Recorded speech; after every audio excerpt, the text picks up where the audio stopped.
With all these advancements of centuries being made in the matters of weeks and months at the hands of the gods, Mystra, magic incarnate, offered her own twist to the mix.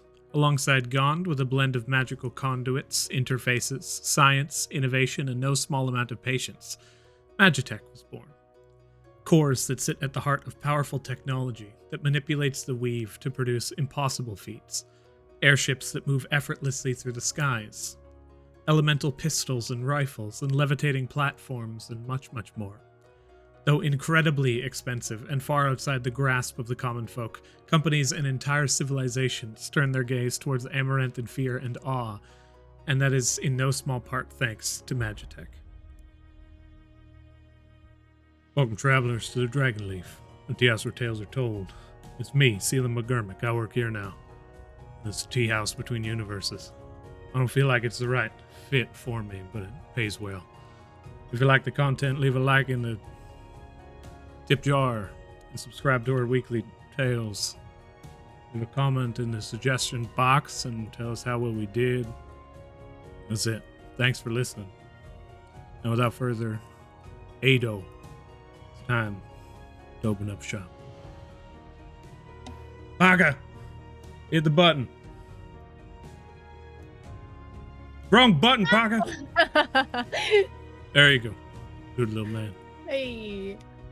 Get And I'm back. Hello. Where did Adrian go? How high?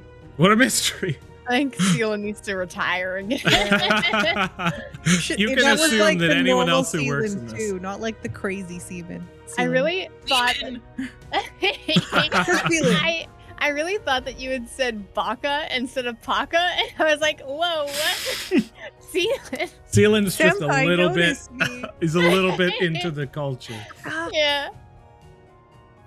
Jeez. That was pretty good. Too many stories to talk about now. Last time, the Deviants began to rest after their mission to Ironhall and found a strange number of people taking refuge outside their family home from rough waters in the Whitewater Key. As Lavos issues the family some new missions, Jojo and Matilda go out to scout Selenei via a spellogram, and a person rescued from the McGermik farm is offered to join the family and responds with a "fuck you, maybe. Hello, how's it going? Don't look for me." Vincent speaks with Carson and Mo about their new positions within his empire, and as we all gather back together, we jump back in. So what are you guys doing right now? I think we were going to pick up Vincent and head over to where Selenei told us not to go look for her. I do like the fact that Selenei's message is very similar to the haiku that Matilda left, or the poem Matilda left in the interface office. So Matilda's like, yes, that's the standard message. Have you guys ever been to the Heart's Desires before? I'm gonna say no. Okay. So you come up. Vincent will probably be meeting you outside. Oh my goodness, you could sense us. Well, I'm just assuming in the background we got a message through somehow. We'll assume that. Or he's working and you guys can come in. I'll leave that up to you. Yeah. I don't know. I don't have any way to get you a message, so Okay. you can just come inside. When you approach the door, there is a doorman. Are you going to give them your name? We're looking for Vincent.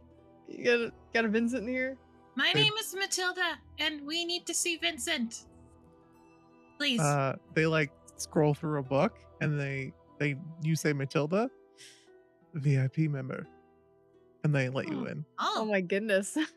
Wow. Bianca's the DM here. I like it.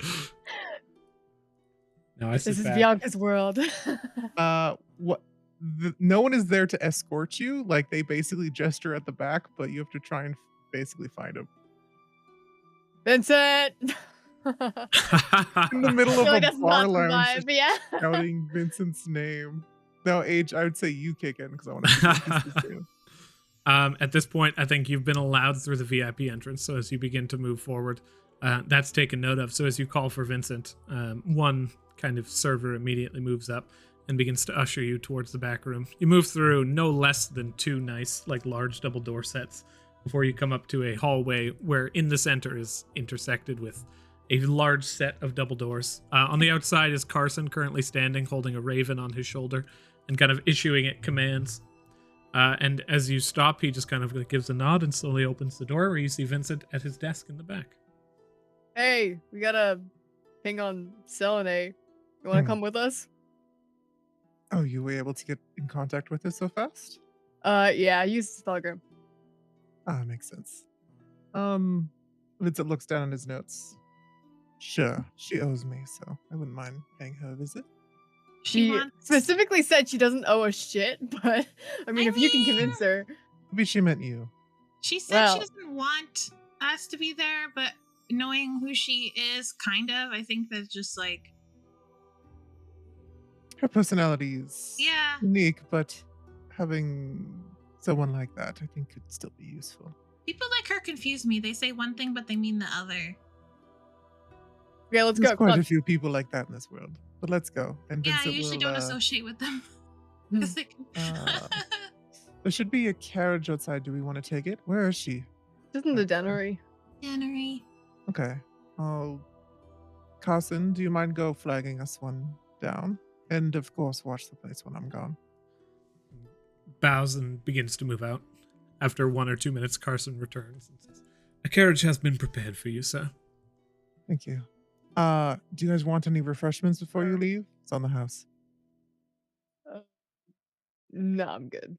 Okay. What kind of refreshments are there? Anything you want, basically. Like Vincent's got some good ties in, especially going with the old bartenders and our supplies in from the Black Sheet. So large range of like alcoholic beverages, as well as like non-alcoholic stuff, like juices and things from the orchards and stuff around the city. And Matilda will get an apple juice. Okay. We do have apple, and Vincent, thinking about that, he's just like, new apple cider came in, and I also want to try that, so he'll grab some apple cider. You guys really drinking cider after that mission? Okay. Live Apple bold. juice, not cider. We check out stocks. Well, if I start Okay. acting weird, then you know what it's from. And Vincent will hand Matilda a glass as we head out, and I will go and grab mine with help into the carriage. You jump into the carriage, and with a pip-pip, you are taken along the city streets. You are heading towards... You give them the Roche in the deanery, and immediately they're just like, I know where that is. You guys don't need to roll for that. Don't worry about it. As they leave the Heart's Desires within the... There we go. Within Ishtar's district, on the right side of the marble slates, and head towards the Roche, where, as you all arrive, you find a small shop, which actually, you recognize this location. It's right near the old bakery that previously Paka had worked at. Oh. But as you arrive down the Sun Road and you exit into a small nook, you see the Roche Tavern and Grill, in which, as you look upon this somewhat medium-sized storefront, you can see that there are various different people kind of just waiting outside of it in a long line leading out towards the edge, and some people kind of grumbling about how long it seems to be taking in order to get in. Vincent is more in his work attire today, but it's still quite a wealthy suit he has on. What kind of people are waiting? Are they like bound or something, or? Looking at them, they all seem to be wearing relatively nice clothing, but in the middle of the day, most of them seem more stressed than anything. This is a tavern? There's a tavern and grill. Huh. Can I just like look through a window? Actually, hey, go look at a window. You see, like, I think that's worse. Maybe. And she just grabs onto your shoulder and you see her eyes go white. you see this As thing this kind of lump- just like, it begins to fly straight towards the window and then stops and then just whoop, descends to the ground and then hovers above the ground, hovers up the wall and just stands in front of the window. Just like, this is what a rat does, right? And then begins to stare in through the glass, like no more than a few feet away from where you currently are. Yeah. Go ahead and roll perception for your familiar. Oh my god. For a rat, a perception is perception's a wisdom, so I have the familiar rat it's just here. You it's have just a +0. They should have like a passive perception on there, but yeah. Yeah, it's a 10 for the passive perception. Oh, 8. With a 10, you glance into the inside of this, and you can see that there's relatively sparse, actually. There's probably as many people outside as there are inside. There's about 10 tables and about 10 people sitting at them, but in the far back corner, you can see a familiar-looking drow kind of just head down on the table, spinning a single copper coin in hand, and then people kind of coming up and just mumbling between each other, and just a quick flip of the bird, and then just slamming the silver down and sliding it forward reluctantly. You see them scoop it up and begin to move away. Yeah, I do. She's at a table. I think she's doing deals with someone. Do you want me to try something? She Sure. seems like a approachable individual if you know how to do it the right way. Okay. Okay. And Vincent's gonna walk in front of them and kind of just walk into the tavern, kind of assessing the room quickly. He'll beeline it directly for her.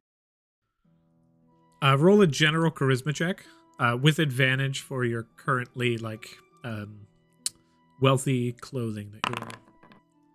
You're just gonna like turn off her eyes and then go back and just pick up the flump and put her back on her shoulder, like a few feet away. You can see it Matilda actually did. takes its tentacles and then forms a smile underneath its face. Aw. Looks at you with, When like, your half-squinted hand- eyes.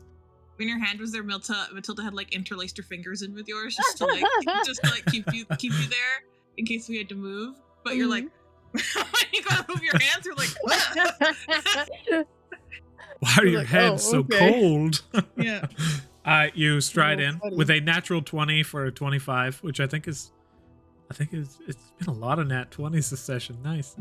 You begin to stride forward and you make your way through the front door. Someone moves in as though to stop you and then looks at the line, but as you move forward with confidence and purpose, they kind of let you move in and then go to speak to the eyes them bar. up and down as he walks in. I can roll intimidation if you wish. I think your initial charisma check was more than enough, because as they Cool. kind of glance towards you and see the stature, they're just like, maybe this is above my pay grade, and they begin to move towards the bar to see what's going on. You stride up towards Selenei's table. Her head is still kind of down, and she's just now almost sulking as you approach. He'll immediately kind of lean down and give her a kiss on the cheek and sit next to her while his tail wraps around her waist. How are you doing, love? Roll.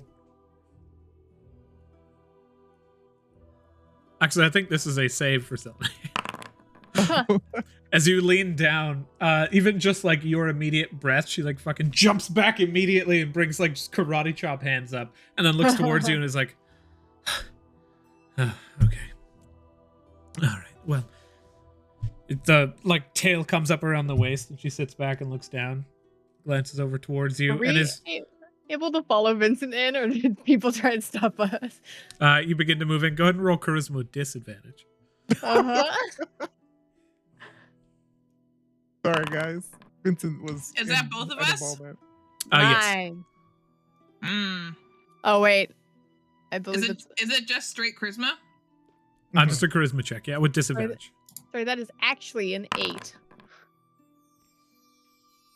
Bad. You have a -1 and then a +1 from something. My +1 is from something for saves. I think it's my cloak of protection. Gotcha.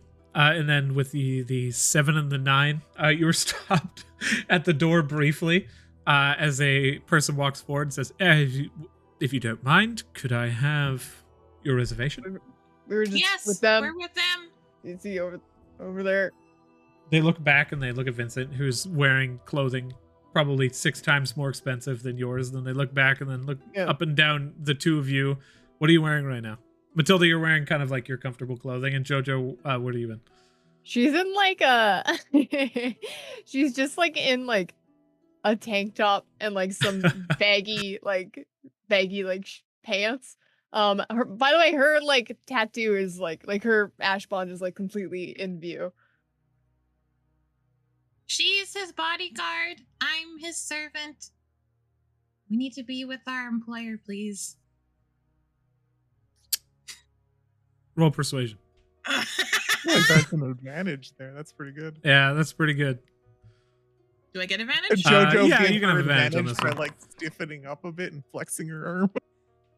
with the high rank fucking ash bond on display, and just the nature of the calm demeanor of Matilda and the fucking intimidation of Jojo. The two of you stride forward as he's like, very well. You see him place down his board, and it's just like, now I need to figure out what the fuck is going on, and just begins to go to the second floor. As he ascends the steps, you all come together at Selenei's table, and she's like, right, it's a fucking party. Sit down. Before that guy leaves, Matilda's like, it's okay, not everyone's familiar with money. And she walks away to go be with Vincent. He's like trying to figure out the nature of that statement. Says, right, you are, madam. Before stepping up the stairs. You guys all sit down, and Selenei's just I don't have any gold for you right now. It's fine, dear. We just happened to heard, on the wind that you were in the area and wanted to come down and say hi. What did I fucking say to you? She looks at Jojo. Something about fuck off. That's one. There's one thing. Yeah. Good to talk to you again. I like that part. That was the nicest part by far. There was something about this place. This place you mentioned. See, you didn't remember that. Oh, of all the you couldn't remember the 25 words. Yeah, it's just so many. I think it's the in-between man. The spellagram person just so illegible. Couldn't understand them. Met people like you before where they say one thing but they mean another. So sometimes when I hear you say one thing, I kind of think it's full of shit. So I just kind of do the opposite. Why are you here? I basically just said it. Like 25 words. You need more than that? Yes. What the fuck? You just showed up. You said you want to scout me for your house. Whatever.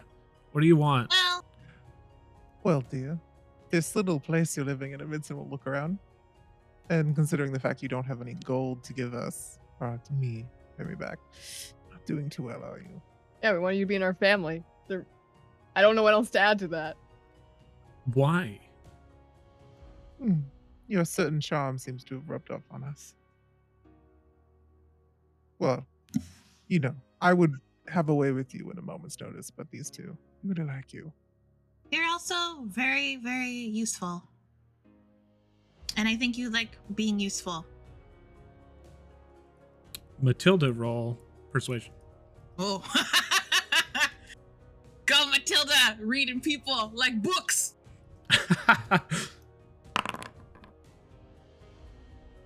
Yes, that's not terrible.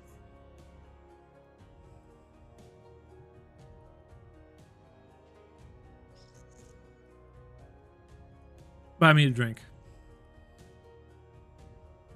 All three of you. Don't worry about which one. You can all buy me a drink. Okay. Vincent looks around and does a mental calculation. How much does he think it will be to buy everyone in the room a drink, like around for the bar? Oh, in the bar? The bar is relatively sparse. It'd be like 5 gold for 1 round for everybody. Not at the table, the entire establishment. Okay. Vincent will look over. Is there a server or someone next to us or near us? There's people wandering around at all times. You can hear them taking orders from every table. Excuse me. And he'll gesture. They see kind of how you're dressed, and they immediately just begin wiping off their clothing and approach, and they're just like, yes. He'll place 10 gold, a little baggie out with 10 gold in it. 2 rounds for the entire establishment. Have fun. Roll insight.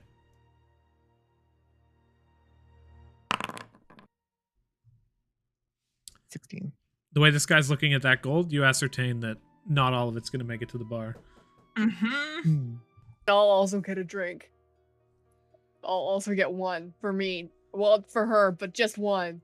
Not for everyone. Well, the whole establishment's now getting 2 JoJo. Yeah. Okay. The guy looks towards and kind of nods and takes just 10 gold off the table. He goes to take the bag away. If my passive insight detected that he's probably gonna take some of it. Vincent is going to reach into his thing really quickly and take out the lotion and try to subtly cast.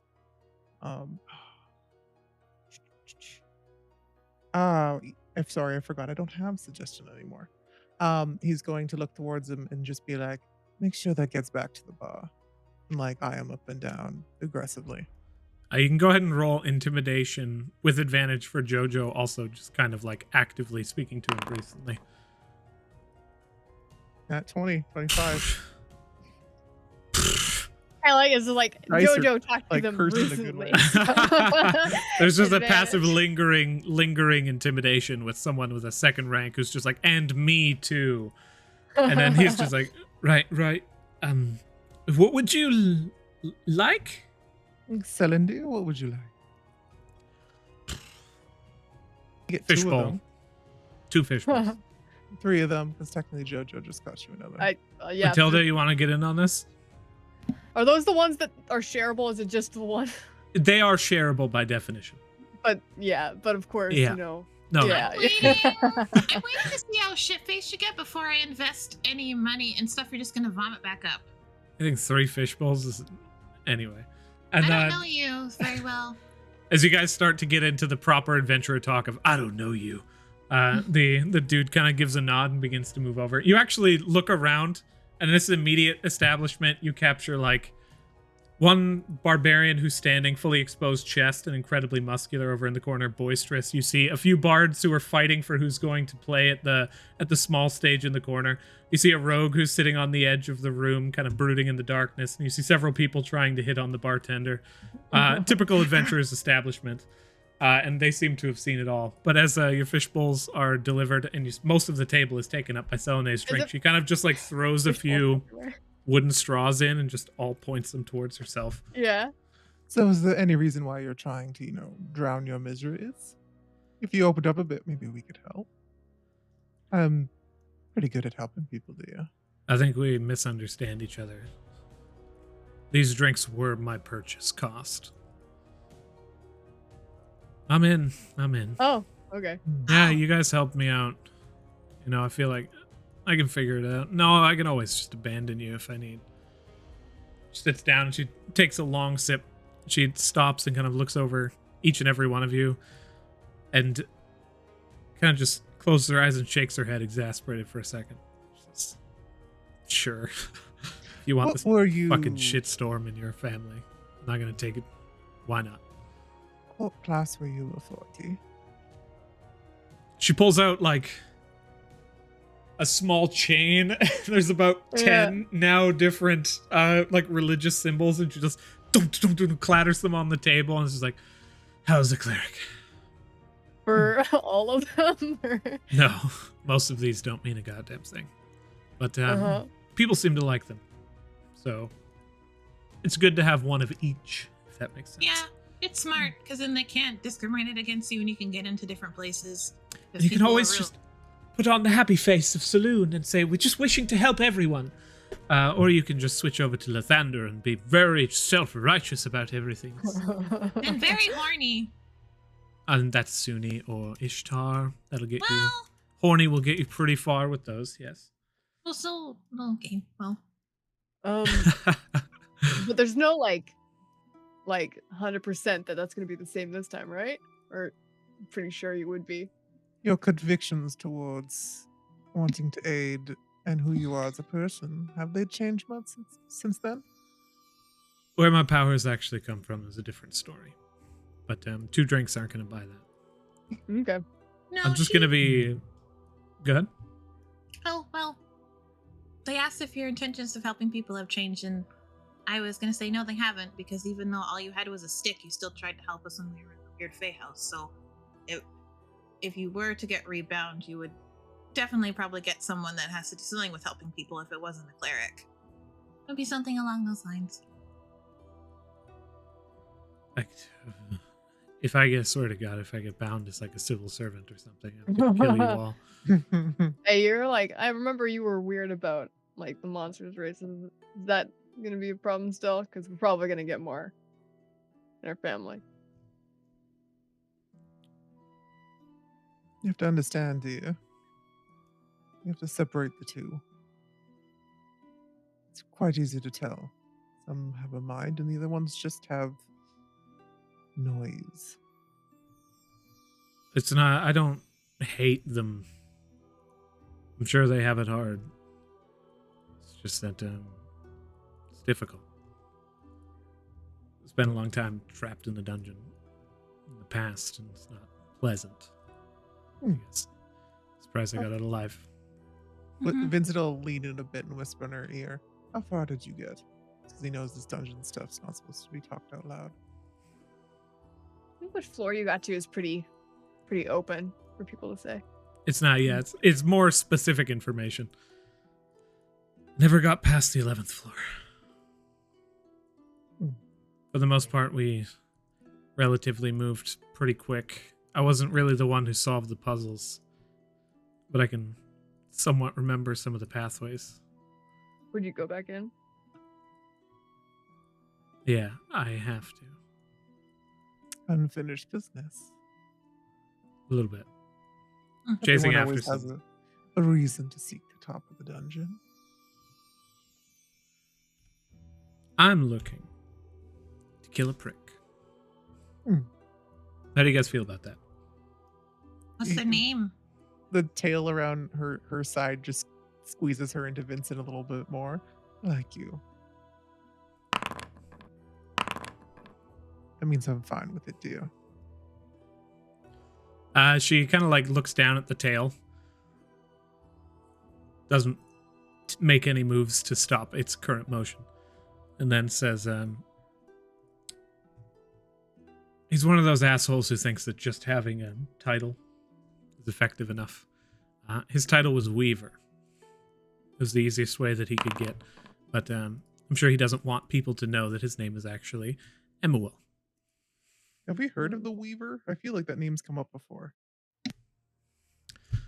Weaver is the color of a bond. However, the just to give yourself a title in the dungeon, there's pretty much no restrictions on that. So he called himself the Weaver, and that was his what a dick. Right. He sounds like a huge dick. She immediately Already. She looks towards you and gives you a smile of just like, thank you. Immediately. How do you take a name like that? Fucking worst person. Why are we killing them? I was just getting into like Bond territory, and we're back in business. Oh, sorry. Listen, no. Thank you. You saved me from emotions. Oh. I was married for about 3 years. Ex-husband. Interesting. Meh. What did he do, dear? He broke up with me. What did you do? I stayed with him. We were a party. Together for a long time. He fell in love with another woman who we only ever met in the dungeon, and that alone should have been suspicious enough, but he wasn't listening to reason. He became obsessed. Then eventually, when it came time for him to hit rank again, he went into the dungeon to build up enough funds, which it turns out just went to his new toy. And there's a trap. He was told by his new bitch that it's time for him to get rid of the distractions in his past. And that was us. So he tried to kill us. Wow. Was she another adventurer, or was she something from the dungeon? She was a creature, as far as I know. Never seen her outside of the dungeon, and he was desperate to get back to her over and over again. Is that you've heard about like the creature in the dungeon? The widow. The bride or the widow, yeah. It's the 5th floor boss. I think that's the one. Okay. I fled the dungeon. It took a very long time, but I managed to make it out by myself. I was rosy back then. But he had everything. Dear. No, go ahead. I wasn't fucking monologuing or anything. Feel free to cut me off mid-sentence. Please do. I sense some... Don't worry. It won't affect our relationship at all. Continue. Sorry. Go ahead. A little bit of misdirected emotions. Let me know if my passive... say. You can let my passive insight be a floor for this. If I'm way off tilter, you can correct me. But if your ex-husband, as you call him, didn't do this against, with his free will. Why do you want him dead and not want to save him from this monstrous individual? Because when we got back, he blamed it on me. It was my fault, apparently. I was the one who killed our friends. Wow. I lost everything but this. And she takes out a small ring on the necklace of various different religious symbols and kind of rifles through it until she finds it. She places it down and she says, "It will be the last thing placed on his corpse." Well, I'm stalled. Fucking let's do it. Matilda like reaches her hand across and puts her hand on her hand and said, "It's okay. We all make bad investments. Now we just have to consolidate them." I like I like that. Yeah. Also, though, if it does turn out that he didn't do it on his free will, you know, and you still want some retribution, you can still have a very full life with, like, missing an arm, or a couple fingers, or maybe your nose. Still have a very full life. Just, you know, the payment is due. I'm still totally up for the fact that we could still off him. You know, sometimes it just makes you feel better. It's always good to have contingencies, though, in case there's a change of heart. I think you mean constituents. And you know that's not in any way the proper word. I think we're looking for contingencies. That's what I said. Yeah. She takes a long drink of the fishbowl in front of her. So we got some stuff we gotta do then. But do you want to come with us, or do you want to meet us back at? We're in Old Town. I'm sure that's public knowledge now. How far have you dived? Going 4th floor? Yeah, we just got to the beginning of that one. Okay, Been exploring these two, and she'll point to Jojo and to the. They're more keen on uncovering, you know, the little secrets of the dungeon. So it's been a bit delayed. We also only went in once. I'm more interested in the story. I have some recollection of the 4th floor. I can probably at least be somewhat of an advantage. It wouldn't be a bad idea. Let's just wait until you're bound, dear, and then we'll see. I don't want you rushing or anything. If you wish, you seem to be a little bit, and he'll look towards probably like the 1.5 drinks she's finished off by now. I can escort you back to our family home, and you can have a look.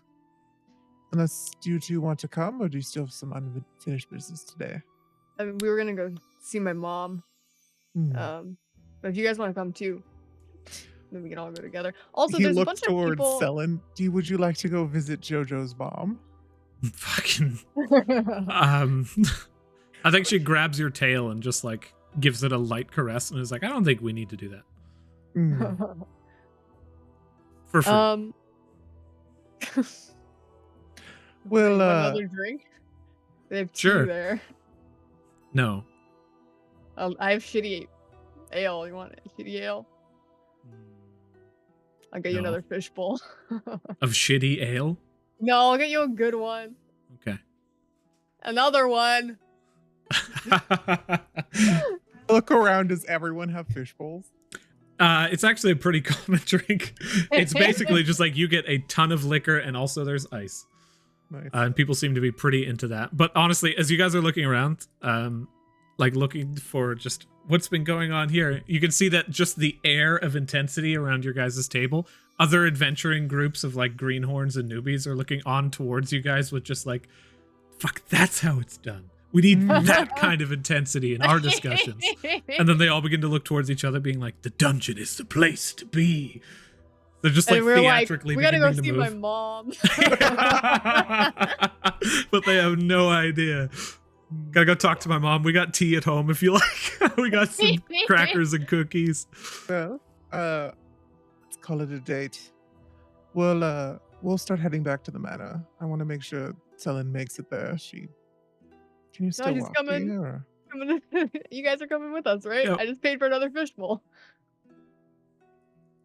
I don't think that's what she agreed to, dear. I think that's what you just agreed to. Both of you roll a d20.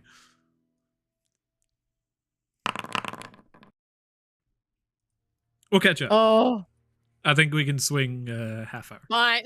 We'll see you soon. Big sip of the fishbowl. You. What is family for? When you're busy with Vincent? And Matilda makes a face when she says busy with Vincent. Simply just taking a carriage back to you. There's nothing funky going on. Yeah, that's not what's probably going to happen when you get in the house. Anyway, Yeah, I definitely intended sex. Oh. Okay, anyway. I don't know if that, maybe I didn't get that across. It's probably better. You Vincent, said just it's a normal carriage, but I'm hoping it like comfortable. Vincent at is least. completely composed in this situation. He's got like a little smirk on his face, and the tail around her waist just tightens a bit more, and that's the only move he makes. You can't help but notice that your tail tightened. Does that mean something? That is. If you wish to continue this discussion with Matilda, I can go stand outside. Whatever you two do on your own time is your own thing.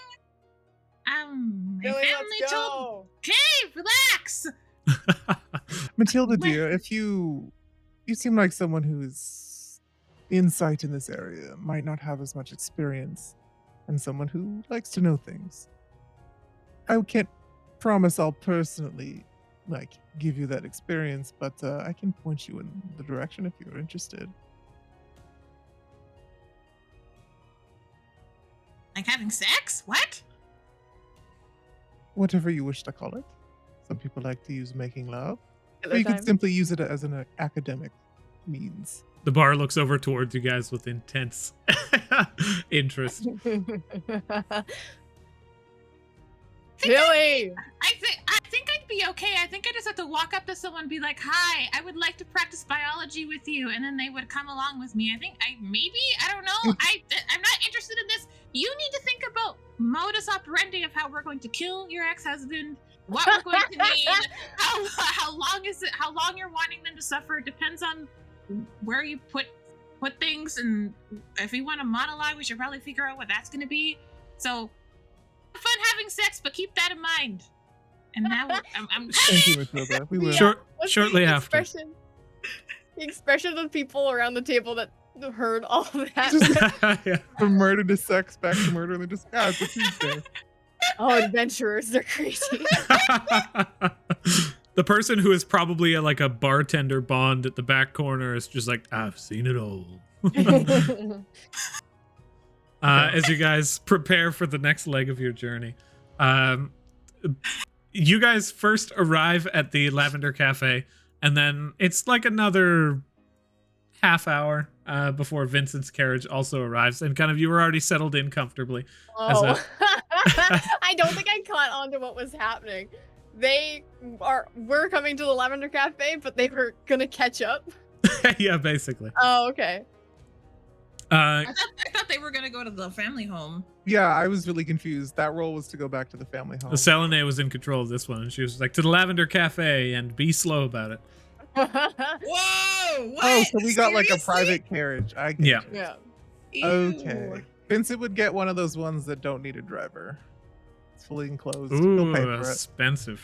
That's basically, we'll just throw another gold down. So 1 gold, 2 silver. And for Jojo and Matilda in your carriage, that is 2 silver. But you guys slowly arrive at the Lavender Cafe, and you sit down with Ron, and you begin to have some small pastries, and you kind of just get settled in as you arrive here.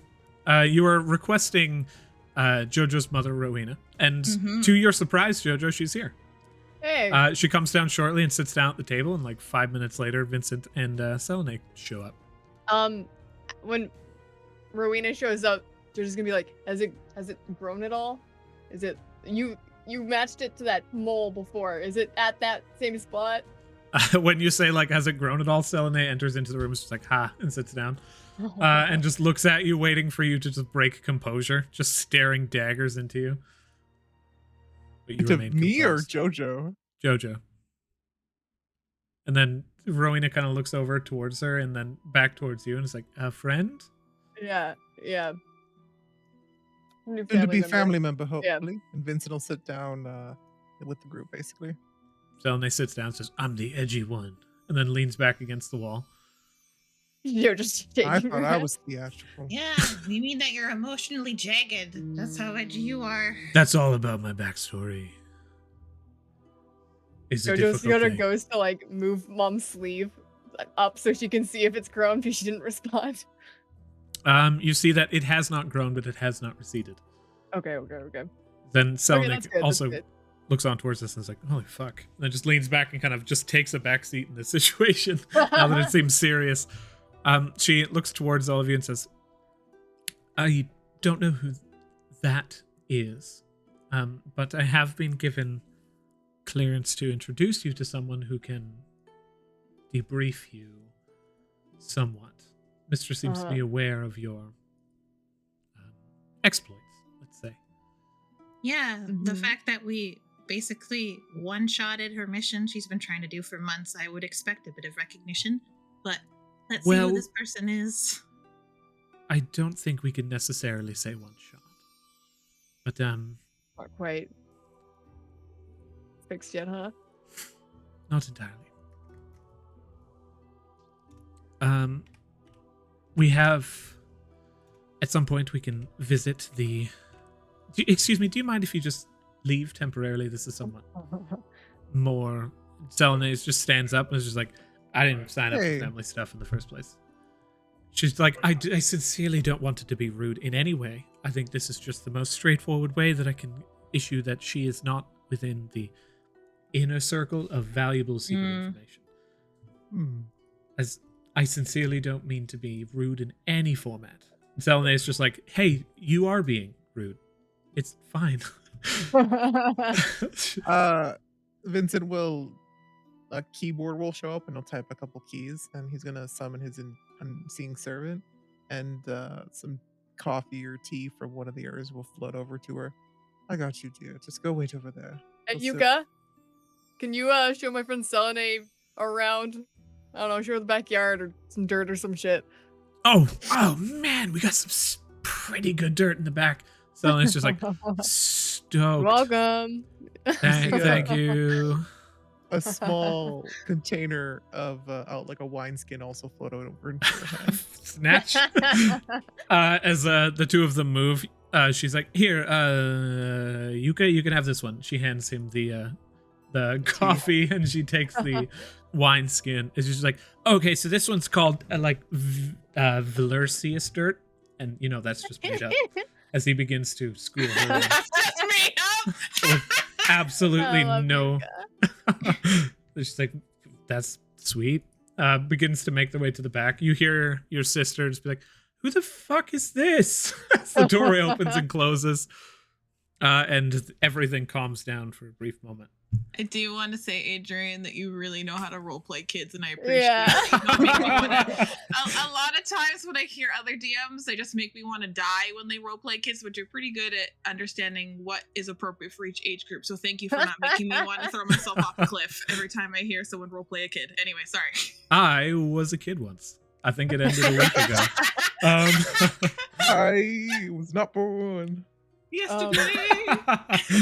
Just at all. Yesterday, but then my brain was like, no, I'll just leave it at that. I was not born. Sorry, before we get into stuff, Mom, do you maybe have like a dispel magic scroll that? Yes. Is it something that you want to copy into your book? I can't do that high level. Oh. I know. I'm just a first level wizard. It's barely. So cute. I have something that reminds me. Let's come up into my study upstairs. Hang up, Mom. We gotta keep on track here. We'll do that after, okay? Oh, okay. I can't necessarily. I haven't been given clearance to brief you, but I can summon someone who can speak with us about this, and that would need to be somewhere else. So let's tell you what. I will foot a carriage. Let's go to the Enchantress College briefly. Okay. Maybe we should have just sent Selenei back to the family home. Leave her in the back. Okay. I'm sure Yuka will take care of her. Vincent's gonna send a message being like, dear, we're leaving. Savor that wine. It's gonna have to last you a couple hours. The message you received back is it's gone. I've learned a lot about dirt. That's funny. As the lot of you gather back into the carriage, you can see that there is a little bit of just like Selenei being the first Drow that your mother's been in close contact with since almost being assassinated by Drow. She feels a little. There is a bit of a tension in there, but Selenei looks towards her and is just like, We could just get this over with. You're pretty hot for a mom. And then within like 20 to 30 seconds, that's immediately diffused as she realizes that this person could not possibly be an assassin. No. And then you all carry your way down through to the Enchanter's College, to the northwest of the Circle's 4 colleges. And as you enter in, you see a familiar gnome who looks towards you and is like, hello, it's good to see you again, Jojo. I hear you're a wizard now. Yeah. It's of a pathetic power level, not akin to my Well, own. if you only count the wizard part. What is your rank? Me? I'm afraid mortals cannot possibly understand such heights. I see you're still dressed like a pencil. That's Thank you. I happen to enjoy stationery very much. You are a very sad little man who is small in stature and small in heart, where you think that you need to come up to people like us and insult us to make you feel better about who you Did you are. just like as a put your really hand shitty over Matilda's person. mouth? And pull her lift out? her up. I'm sorry to interrupt you, Tamara. I loved all of that, but Jojo like picks you up and just starts like walking away with you. I just picture Just you drifts off in the background. like the scruff, like a kitten, and you're just like walking me away. It's just like, and anyway, you're an absolute piece of shit. As you just hear. After a few seconds, he's like, she is mostly correct, but unfortunately 65% on the test. I've more heart than your average person for my stature. In fact, it's a deformity. Now, I have been awarded the right to explain to you what has transpired within the recent I was mission. really hoping I was walking away to the person that we were supposed to talk to. I'm But afraid okay. not. I As bring you- Matilda back. As you leave, you don't get the chance. As you go to exit the room, the doorway you exit enters back into this room on the opposite side. Just fucking portal loop. Oh my god. As Okay, you, Matilda, you can yell at him again. I'm sorry for interrupting you. She remains quiet. Oh, the amount of like stink eye is like Yeah. horrifying. Well, if pleasantries for introductions are over, what is it you need to talk to us about? infamy and fame are but two sides of the same coin, my friends. I have been granted the right to explain to you the end of the mission for which you partook, a small part. Now, as I continue... Joseph. Is that a yes? Yeah. That wasn't me just remembering your name. Very well. I never seems took very note literal. of it. I It's not don't... important. Not certain we met. Well, that's a matter of perspective, I would say. Now, as we circle back to what I was previously explaining,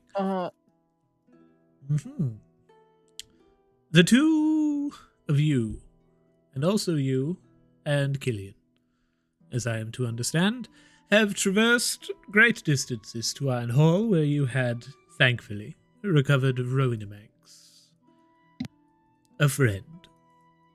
And I give you my utmost thanks in this accomplishment.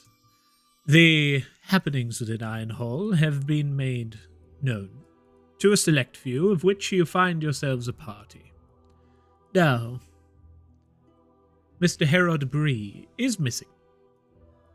Is taken into custody, as far as we can tell, for conspiring against Ironhall with Amaranthians knowingly within the walls, ferrying foreign entities illegally, and dissent amongst the Order, the Lyrian Order. Now, this was quickly overturned somewhat, but he had been ferried since then to a location unknown to us. Ironhall has entered into a bit of a war, so to speak, with the Lyrian Order. And over the course of several weeks, has come to eject the Order from their walls. However, they have resumed trade of minerals and metals. The unfortunate part is that those minerals and metals are being diverted towards Dianthus. The means for this we do not know entirely, but trade can resume, simply a bit more lengthy and expensive. It is a valuable situation we have come in, but not ideal. We have noted that Joaquin has taken particular interest in this new degree of trade and has been purchasing many rovers from the Windwalker's estate in order to begin hefty trade of these metals. So while you have accomplished a great deal, Mystra would like to thank you in regards. A loss of life, especially in a mission such as this, is unacceptable. And to have brought Rowena safely home, and we have heard nothing of Mackenzie nor Heath. However, they are making continual attempts at connecting back to us. It seems as though they have understood the nature of communication between Ironhall and Amaranth now. They are alive and well.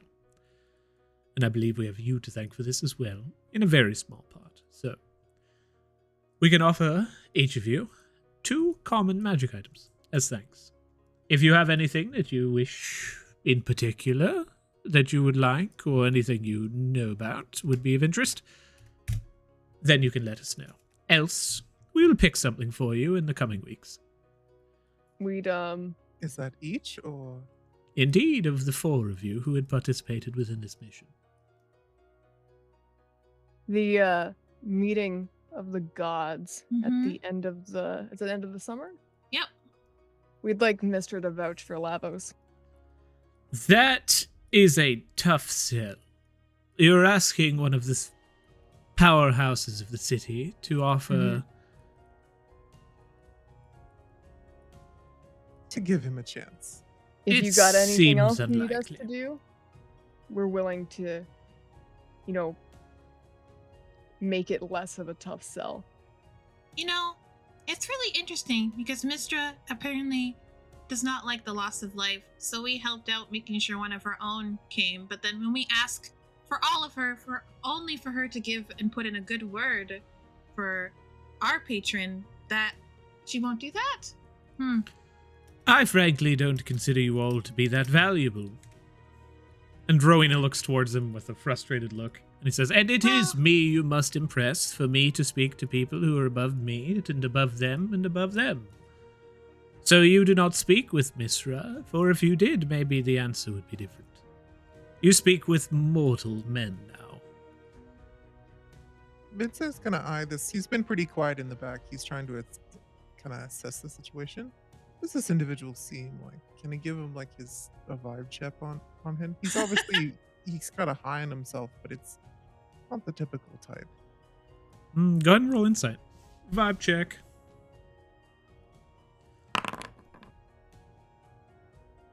$25. Go ahead and bring up his entire history for a moment.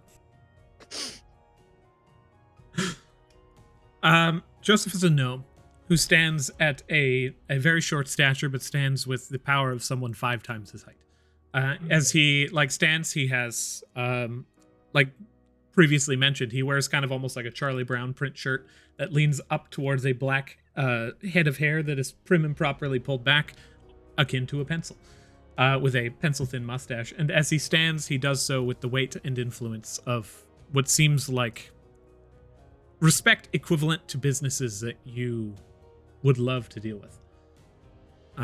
Whether or not that's backed in any kind of history, you're entirely uncertain. But as he stands, he is an incredibly proud individual. That you're certain of. Now, if this is something that you wish to request in earnest, I can guarantee you floating it up the chain of command will not result in positive outcomes. However, if you were to all request this, perhaps I might be able to see whether or not Azuth or Syrian might be more interested as underlings of Mystra in partaking in the nature of this, as they too have been briefed on this recent mission. Are those out of character gods that were ones okay with? I can't remember the pantheon. Yeah. Those aren't there's Greek gods. Yeah, there are also over 70 gods in the city, so I do not blame you. You guys can go ahead and roll a group religion check. Vincent just in his head is like, Casa, do you know anything about these individuals? you hear like file folders opening in your subconscious as Carson begins to rifle through your memory. All Matilda hears in her head from like Mitra and Faust is like, chop him up, eat him, insolent. I think that we've said before, Syrian does come to the Lavender Cafe sometimes because he's literally our next door neighbor. Yeah. Syrian is the god of alchemy, creativity, passion, and transformation. He's commonly seen as a flame and is incredibly passionate as a person. And Azuth is it's rumored that he was at one point in time a human man who had grown to this just level of magical mastery that he became so fluent that he himself almost ascended into godhood. But whether or not that is true he certainly seems to be producing that as stories. All of you know that at one point in time, the two fought, amongst others, for Mistra's affections, all of which kind of fell to nothing. But still to this day, they fight for Mistra's affection within the city. Like, they want to, like, what do they mean by affection? They are deeply in love with the Lady of Okay. Magic and Mystery. Yeah. And they fight constantly for her unerring affection. But you also know that Azuth he's basically the epitome of the early first half of the movie Up. He is crotchety and angry and just incredibly difficult to deal with. Whereas Syrian, you have no guarantees of him agreeing or disagreeing to anything via nature. He's chaotic as the nature of flame. As you understand the two of these people, you have a choice, a direction that you can move. Joseph is willing to introduce you guys to one of these families in order to attempt to earn their affections. And on good standing, having helped Mystra. If I have a vote, it's definitely Frost. His name was Syrian? Syrian is the alchemy flame god? That's what you want, Vincent? Mm-hmm. Okay. Yeah, that'd be the one that Jojo would want to, considering that she has met them. He just seems more fun. Oh, I like the grumpy one. That's okay. We can go to the weird one. Well, you're an alchemist, aren't you, Matilda? He is Agreed. the god in alchemy. Well, the thing about alchemists is like we're very much like the chemicals we work with. We're very volatile, and depending on who you mix us with, it can either be disastrous or very advantageous. So, yeah. I guess we'll find out. Very well. We still get those magic items though. One of you will have to sacrifice 2 magic items, or 2 of you will have to sacrifice 1, or 3 of you will have to sacrifice 1 Fine, each up to 2, and then one of you gets 1. I'll sacrifice mine. It's fine. How about 1 each, Matilda? Okay. Very well, I shall issue a rapport between us in order to make sure you gain your just rewards. As that is what we value here, is success. Now, yes, continue. I understand you value success, and I appreciate your forthcoming nature. I do not like the way that you speak to Jojo and put her down. I don't like it, and I don't want you to talk like that anymore. It's not necessary for this conversation. It looks over towards Rowena, who gives a aggressive nod. It's just like, you're goddamn right. As Joseph's just like looks back towards you and is just like, I tell you what, Jojo. Yeah. Can you do this? And he reaches his hand out and he casts a major image in the room where a massive kind of plume of flame begins to just dance into a small, like smoldering individual. It turns into Vincent with a hula hoop and then just begins to kind of dance. And then it stops and then it flickers into a Matilda who's just looking at you with arms crossed and is going like, and then it disappears into a Jojo who is standing with a big ass floppy wizard hat. And then that dissipates. I know silent image. I don't have it prepared. And as soon as you can do that, I can respect this request. Until then, I will continue to drill into you your inadequacies. Until you are no longer inadequate. That's not how you foster success. That's how you breed resentment. Perhaps. Perhaps you're exactly right. Ah, but you can't understand the mind of a wizard. I don't blame you. He sits back and almost seems pompous.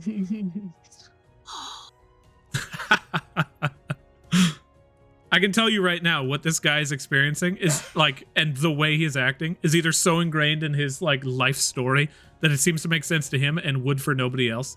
But what he's saying is not like some profound mission. What he's saying is definitely just something you have no idea what the fuck he's talking about. Well, if you're done your whatever you call it, little training session, I'll be free to go. I'm sure you don't want to sit here and listen to this man any longer than you have to, Jojo. When will we be introduced to Syrian? When would you like? I can organize this for as soon as possible. I get the feeling that you're preparing for a journey into the dungeon. Maybe sometime after that.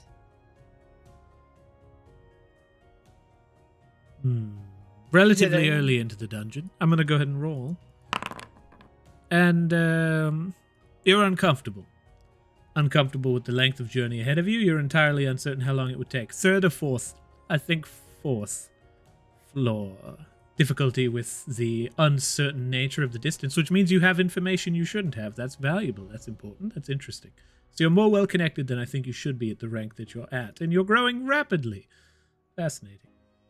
What are you, divination or something? No, I'm fucking smart. It's called, I think he just, used his intuition. Vincent's also going to kind of like step up and be like, though, anyone can have that. He's going to start prattling off basically everything you told me about him before. Roll intimidation with advantage.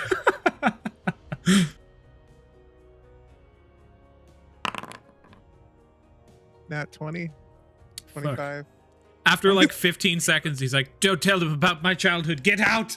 Get out! He begins, as though you have just infinite knowledge about this individual. As soon as you start saying anything, he is immediately and like irrevocably like brought down.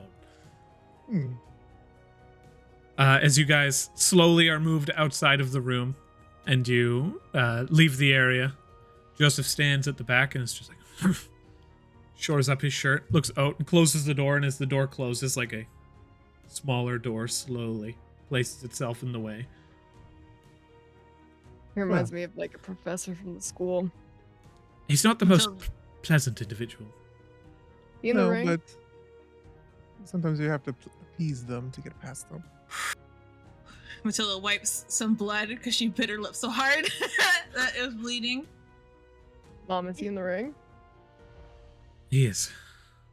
Yeah, sounds like it. They can be, what's the good word? We should probably head outside. I'm sure that this place is rife with scrying orbs.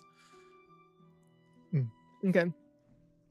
As you all leave the room, you guys do have access to a series of common magic items that you can get as a reward for completing this mission. And let's get one now? No, Vincent gets 2. Oh, okay. Killian also gets 2. But basically, in essence, you guys can also just like have a group of that will be 6 common magic items that you guys can choose from over the course of this time. Else, if you just kind of want to be like, it doesn't matter which one, then they will pick on the Mystra side, which would be valuable for you guys.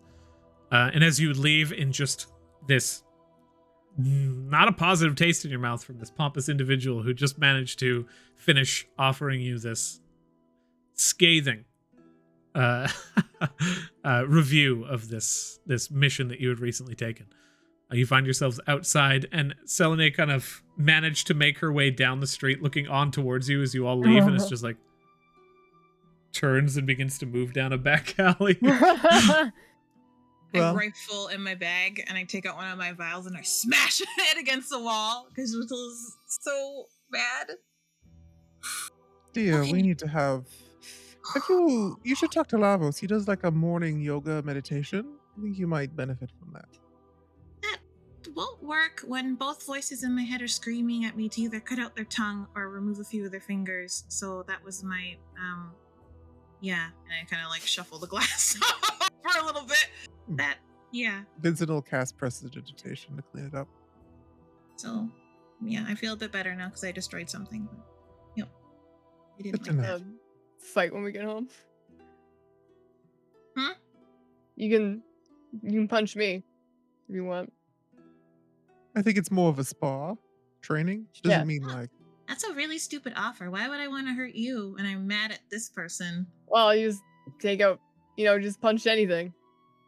I don't think you're gonna be capable of, Yeah. killing her. So. Killing me. I was gonna say hurting me.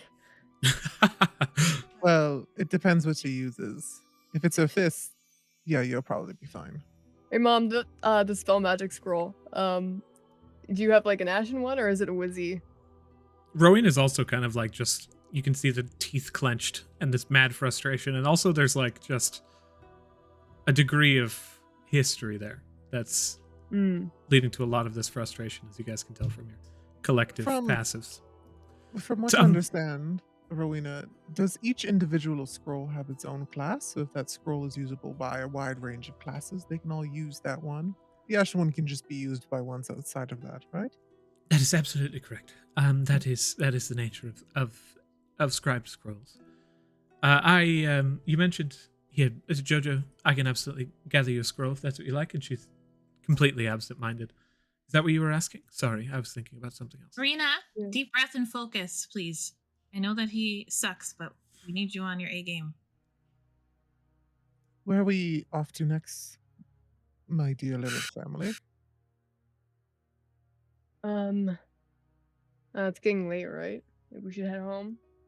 Yes, I'd like to see, pick up Celine on the way. She's still chilling at the Lavender Cafe, right? I think she's right over there. She's in a that side back alley. She saw that you guys were all fuming, and she was like, I'm out. Vincent will send her a message as she comes. You're not going to run away from me, are you, dear? When you send the message, you hear like a clattering in the back alley of trash cans falling over. And she's like, no, nope. Don't plan on it. You guys seem like you're having fun. So then she comes out of the other side of the side alley and begins to walk towards you guys. Okay. Your little brother. What are we doing next? I think let's get you home. And Mom, do you have that scroll on you or is it back home? Do you want to come with us? I can bring it. Because no, I don't think so. I think I have some studying to do. Okay. Is my assumption that this whole entire thing is a lot bigger than you thought it was supposed to be when you first started? We're briefed somewhat heavily on the nature of certain things when missions begin, and I've been on quite a few of them, but I suppose in a way I certainly did not expect everything to go south as it did. But from what I understand, it's due to our connection to magic that we had so much difficulty. Yeah. So I'm very grateful you all came when you did. I don't know what would have happened to us otherwise. You have my utmost thanks. And I will make sure that the entire family feels the same in time. Vincent will just nod towards her. Jojo puts her hand on her mom's shoulder and squeezes a little bit. Mom, they're not going to be able to treat us like that forever. You'll make sure of it from without, and I will make sure of it from within. Yep. As you all gather back to the Lavender Cafe, Rowena actually procures a scroll from her workplace within the Enchanter's College, and then hands you a 3rd level spell scroll of Dispel Magic, and also one of Detect Magic, because she forgot which one you asked for in her frustration. And then as you all separate ways... That's awesome. I can copy Detect Magic. Hell yeah. There you go. Rowena forgot. As you guys reach the house, she pulls out a small box, and with a smile, she hands it to you. She was going to open it, and then she hands it to you instead.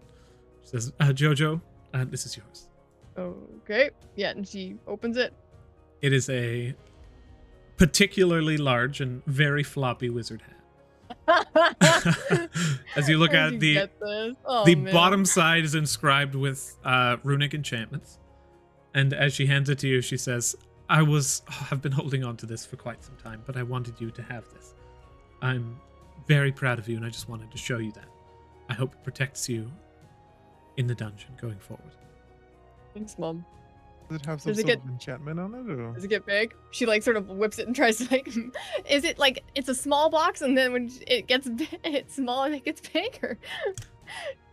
When you put it on, it gets a little bit smaller and it comes down to match your head, but the brim remains virtually unchanged. It's a multiplier. It doesn't scale uniformly. Amazing. You receive, as you are looking upon this, a hat of wizardry. Your mother has Ooh. provided for you as a congratulatory break into the nature of the arcane. While you're wearing this hat, you gain the following benefits. You can use the hat as a spellcasting focus for wizard spells. You can try and cast a cantrip you do not know. It must be on the wizard spell list. You make a DC 10 Arcana check. If you succeed, you cast it. And that is once per long rest. Awesome. This dark That's super shirt, good. but has wizard hat. That's neat. That's awesome. Thanks, Mom. She is fucking beaming that you are enjoying that. And as you guys separate, you head back to Old Town. Entering into the room, Selenei just looks towards you and is like, as you reach the front, she's like, this is nicer than I expected. I get like a lounge room, right? I'll show you to your room too, afterwards. If there's still a few to choose from. Let's introduce you to Lavos first. If he doesn't like you, then this might be a little bit of a shorter visit than we thought. Right. Is he like a fuck you kind of guy or? I mean, he'll say that, but Okay. I think you two will get along. All right. He's As long only as you're nice to fucking- us. Yeah, he Thank doesn't you. like Fuck. not in the stupid way you do it. That's just like haha. Talking Joke, about here. I and He'll think. point towards her chest. Okay. I'm not super good at stuff like this. But yeah. Well then, Lavos.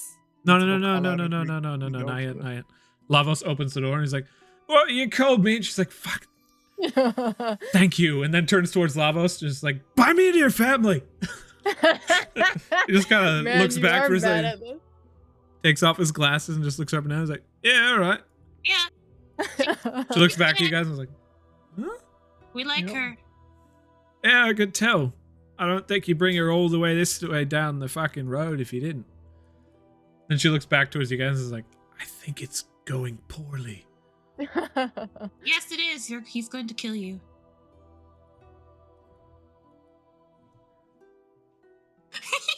Lavos is Yeah, I was like, gonna "Fuck say- you doing? Get inside. It's cold out. Despite it's being summer.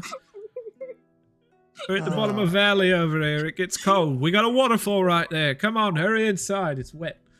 She just like kind of begins to move forward and is like, "Okay, I guess." Dear, is there anything we need to move over, or is all you own is what is currently on you? I have some hovel stuff. No, actually, We can leave those there, I assume. I have a few paintings that mean something to me. But you don't need to worry about stuff like that. I can get that myself. In the meantime, let's do the whole dungeon thing. As she begins to make her way into the house. She sits down at the table, puts her feet up on the table. Lavos kicks her feet off the table.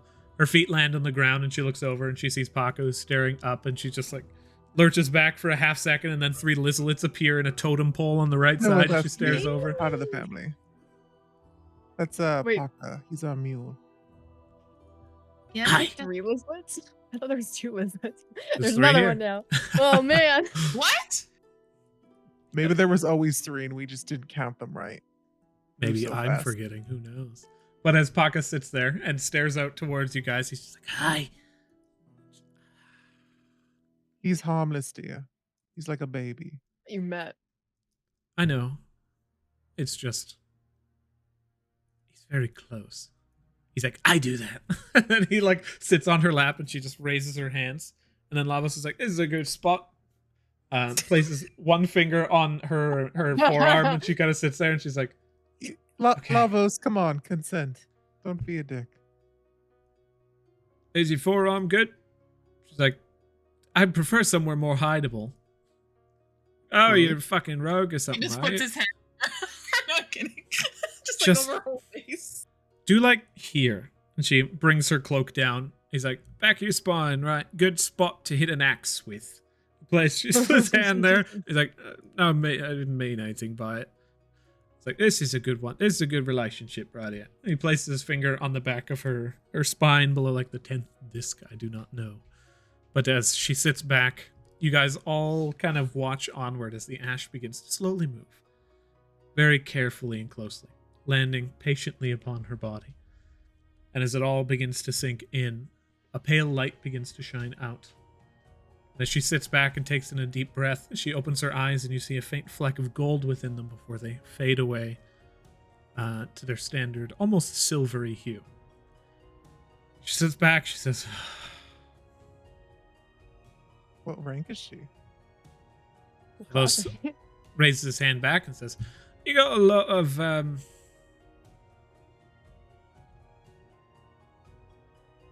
you got a lot we can all carry with us together.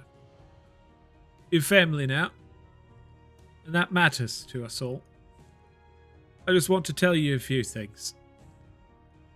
You matter. And she's like, oh, for fuck's sakes. And she sits back as Lavos is like, no, I You'll need you get to used hear it, this. Yeah. Treat him, he likes to be treated like he's your father. We all love you here. It's a safe place. He begins to like pull her among, let's give her a hug. And then she's just like, can we kill a god? Do we have any methods for this yet? No, we were talking about that this morning. Not. Lavos is like, if you want to kill me, I'll figure out a way that we can all do it together. He leans in and begins to give her a pat on the head. Vincent, you had your hand raised? No, I just sent you a message. Okay. As Selenei looks on towards all of you, and she's like, I'm a cleric, okay? I'm a cleric! Throws down her large, just massive necklace of various different wooden holy symbols. She stands and is just like,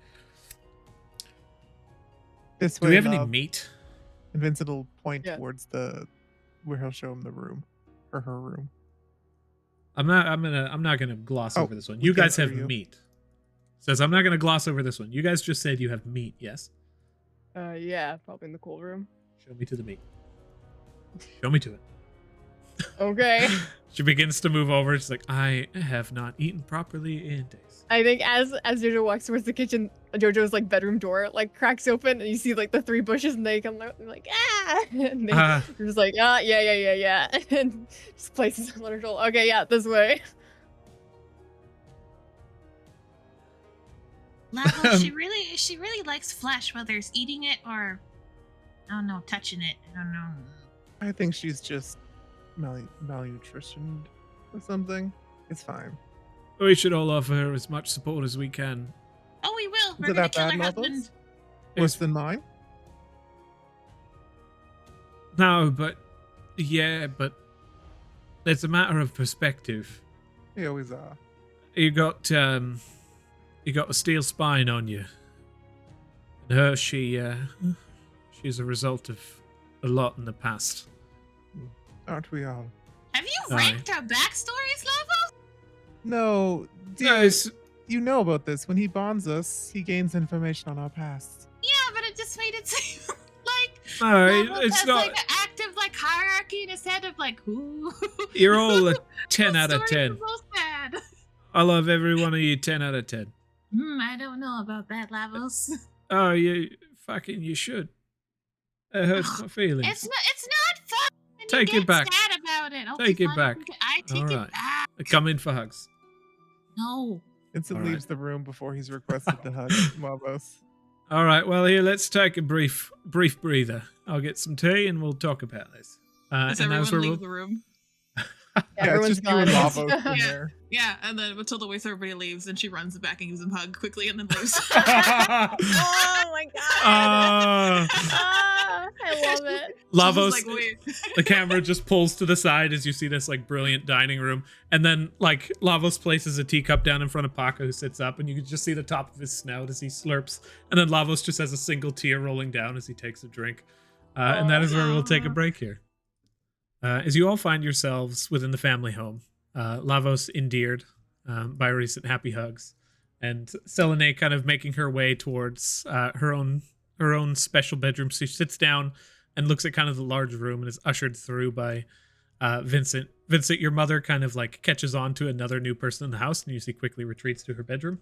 Yes. And Carson begins to move alongside you, just offering kind of just Oh, is he support. back? Is he like is it late enough that the Heart's Desire stays open pretty late? Selenei has not paid any attention to Carson. So you're assuming Ah. this is some kind of mental Carson. Cool. What is he doing then? Can he interact with the world still? Somewhat. In a limited regard. I ask him to go get me coffee. He gives a nod and leaves, and Selenei looks at you like you're crazy. And then as she's shown to her room, she like enters in and is just like, wait, like all of this? Yes, dear. We're only at comfortable level right now. We'll probably upgrade to wealthy soon, but just enjoy this for now. We have plans. I think Jojo wants a giant library in the back too, so we're getting a stable set up actually as well. So we'll have carriages.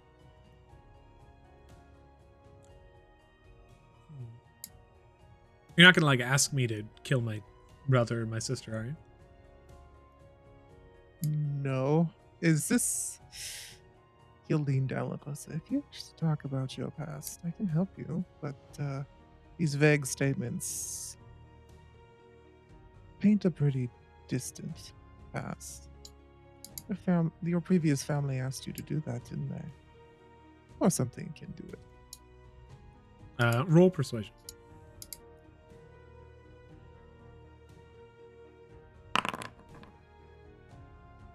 It's 17. I keep forgetting to use my laptop. Not my family, but something like that. No, I don't think anyone here will have you do that yet. And by yet, I mean if you've been throwing out a lot of, when I betray you, when I do these things.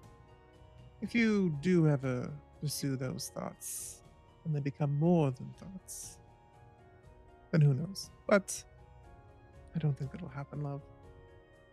You just have to learn to trust us.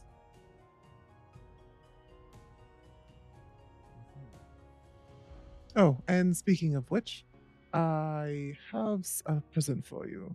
And Vincent will walk over to his room and grab a box and walk out. Since you might be joining us in the dungeon, I figured you might need some equipment. I can help purchase some traveling gear as well as some basic armor and armaments. That's totally within my budget. But here, and he'll open up, and there's the ringlets of the pale in them. I've seen these before. I know how they function. She Are you able to slowly use takes them? them. Or? I don't see why not. She kind of slides them on over her forearms, and you can see they slowly begin to just wobble. She says, I'll probably need to get used to them. Well, once you attune to them, they should be able to shift more to something you like. But know that these are for the family, so... As you stay with her for a little while, she sits back and continues focusing on attuning to these items. And as she does so, she kind of begins to rifle through her holy symbols. And she's like, do you guys have any particular gods that you care about? I mean, do you have like a symbol of Lavos anywhere? I could just carve one of those too. He buttons his shirt and shows her the symbol Oh, of yeah. Lavos. Mine's on my neck. Yeah. She sits there and she reaches her hand out and attempts to just like cast a spell. And you see she's like incredibly rusty. She's just like, you see literally just like liquid fly out of her fingertips. And she's like, Would you like... We could, how long has it been, dear? I know your kind can live quite some time. 403. Oh, I like didn't mean that. your age. I meant since you last went on adventure. Oh, you just get the secret that I'm somewhat middle-aged, and you just kind of gloss by that. That's fine. That's whatever. I don't know. Middle-aged, dear. It hasn't been too long. 12 years. Think of an eye, I'm going really. to be honest, and he'll lead in a bit jealous, but that's fine. If you want immortality, there's ways. No, well, that's always something to keep in the back books, but it's really just time. So much to do, so much to accomplish. I really only got the one thing. You see, she continues playing with her wedding ring. As you sit with her for a brief period of time, The ringlets begin to attune, and as you can see, she begins to focus in on them and how to activate their abilities. They tighten down, and then those ringlets turn into that that faint, almost starlit silver. Slowly flattens out, and on the inside you see a small secondary ring form, and a few faint chain links appear as they begin to take a form of cuffs on her wrists, with a broken chain in the center. She's like, fuck off. Vincent will bring up his arm, and basically his things they kind of look like bracer chains, but that have been shadowed outwards. His tattoo. We have something in common, I think. She reaches a pinky out, and you've never seen this custom before. But she just points a pinky, like kind of hand upturned, and then points it towards you. What am I getting myself into? This is not some sort of marriage proposal, is it? No. You're kind of my type. But no. He'll put his hand out, but he's not gonna touch her hand or anything. What is this? I'm unaware of this custom of the elves. She outstretches your pinky and places hers on top of yours and pulls back, and she's like, not a thing. Just seeing whether or not you'd go along with it. Then she stands up and makes her way towards the door. And then you see she's looking like a little bit more chipper, despite the literal broken prison cuffs that have just been placed around her wrists. So she turns back towards you all. Enjoy the festivities in the morning before we head towards the dungeon. I'll stop and get you something. I have a store for clothing and stuff. I think you might like the owner. Oh, he's a little skittish. I'm not accustomed to gifts. Think of it as more of an investment, dear. As long as you're here to help out the family, I'm here to help you out. Makes more sense if there's a purpose. Then she nods and she makes her way away. You look at your fingertip and she's cast light on your finger. You now have basically an ET finger that is glowing with a bright light that sheds for quite some distance. As she goes to walk away, he's going to use a bonus action to trigger the mind link with her. No, I'll always be here. And you won't get that far from me.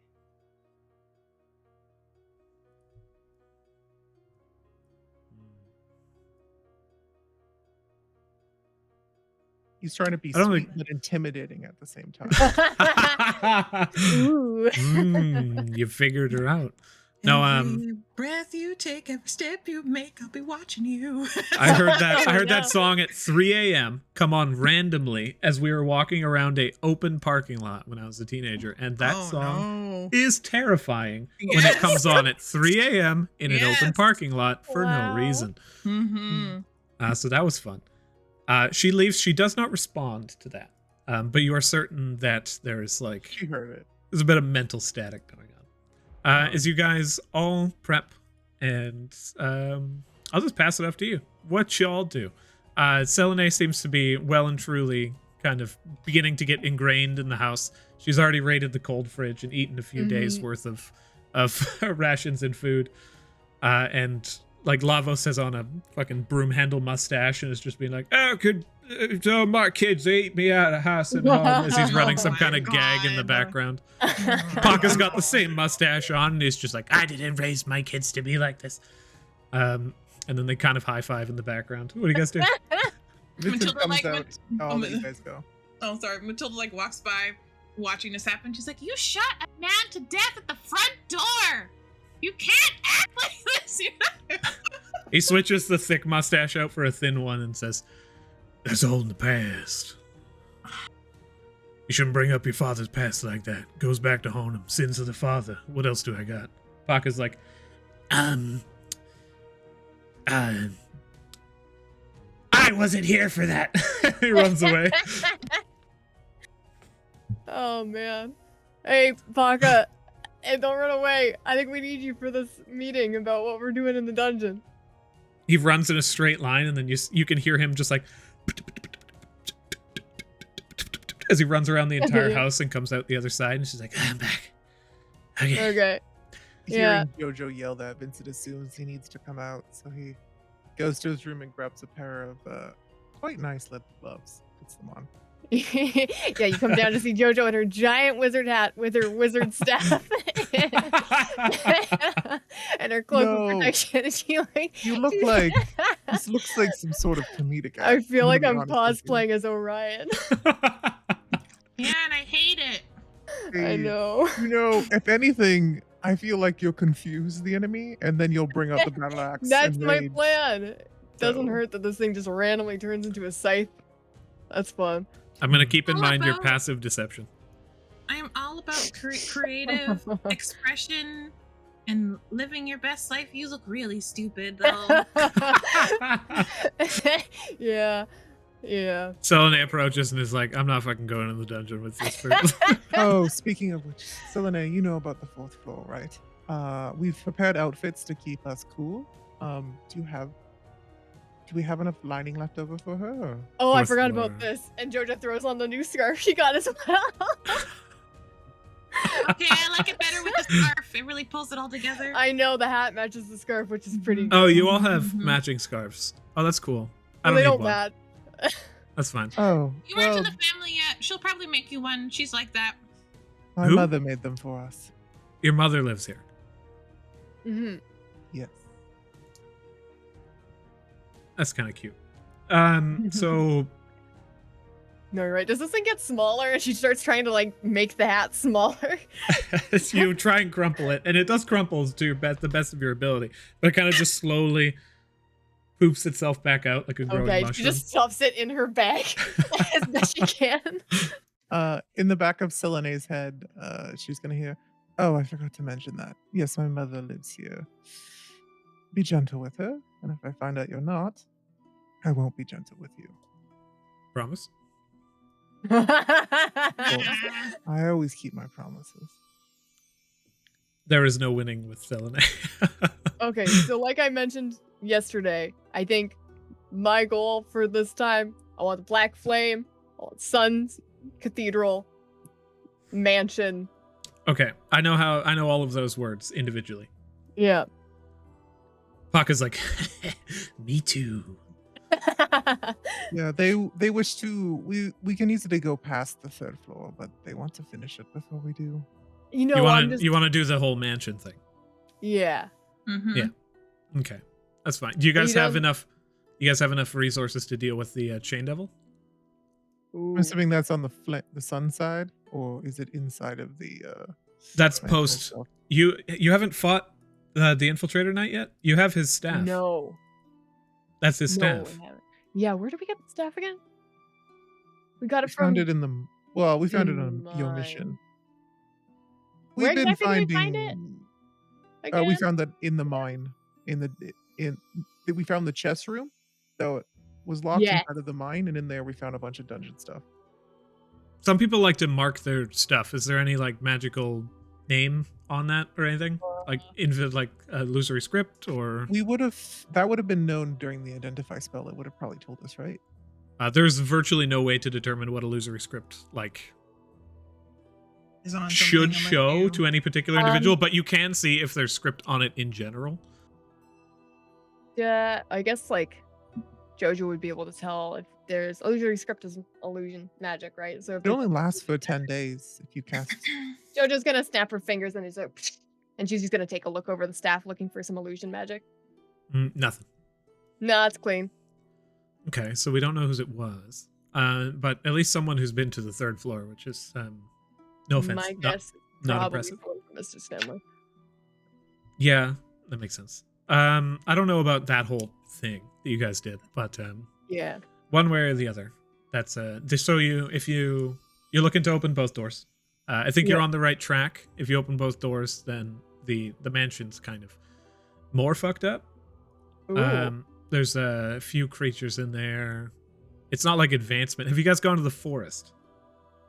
Like on the 4th? Oh Near no, no, the no. on the the on the first. No. Oh, on the 1st? Oh god, The first floor, the fourth floor. Oh my god. So the first floor, we kept to the road, kept pace, and avoided most. Well, we did deal with the carriage, Yeah, we got one of the best outcomes was the carriage, and we beat the carriage. I've never seen the carriage once. That's pretty cool. We got it Does seem twice. lucky. What? Yes. Yeah, on our way back we got it too. Alistair, I think there's something you might want to know, because this also happened when we had another individual join us in the dungeon. We seem to have quite a bit of luck in there. I think it's because of me, but, think of it as you want. Yeah, that's probably it. Vincent's a lucky charm. But we seem to come across things that are more rare than usual. On our Okay. first try. Probably beginner's luck. That's the thing. I personally don't care who. I just like the fact that we're learning about the story. So we haven't been to the forest. When we went to the inn, we solved the inn puzzle, and that was so we watched everything that happened there. We went to the 3rd floor and we followed. Cycle girl. back. What's the inn?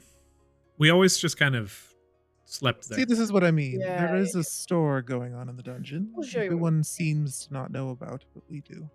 Oh, maybe the mansion won't be fucked up if Astrid goes to it. Yeah, I think that part of it is like we have to. When you go to the inn, you're not supposed to touch anything, but if you do interact it with a certain way, certain scenes play out, and it seems like everything's kind of connected to each other, and there's a story there. So It's I led don't. from multiple floors. It's the same continual storyline. Yeah, so I don't think that we'll have to fight the Chain Devil if we do it correctly, but we should plan for it because we can't always determine whether or not that's going to happen, whether it's our fault or we get sabotaged by a marble like we did last time. Yeah, the fucking. Yeah. What do we know about chain devils? Mo? Wait, does you know? You're a cleric. Vincent, what were you going to say? They're shouting. Mo's indisposed. I've put him to work in Heart's Desires for the next foreseeable future. But Anybody who is proficient with Arcana, which I believe is just JoJo here, you may roll, and also Matilda, you may roll, and Vincent, you may roll. I was just gonna say, can Vincent ask Oh. the person what a chain devil is? Yeah.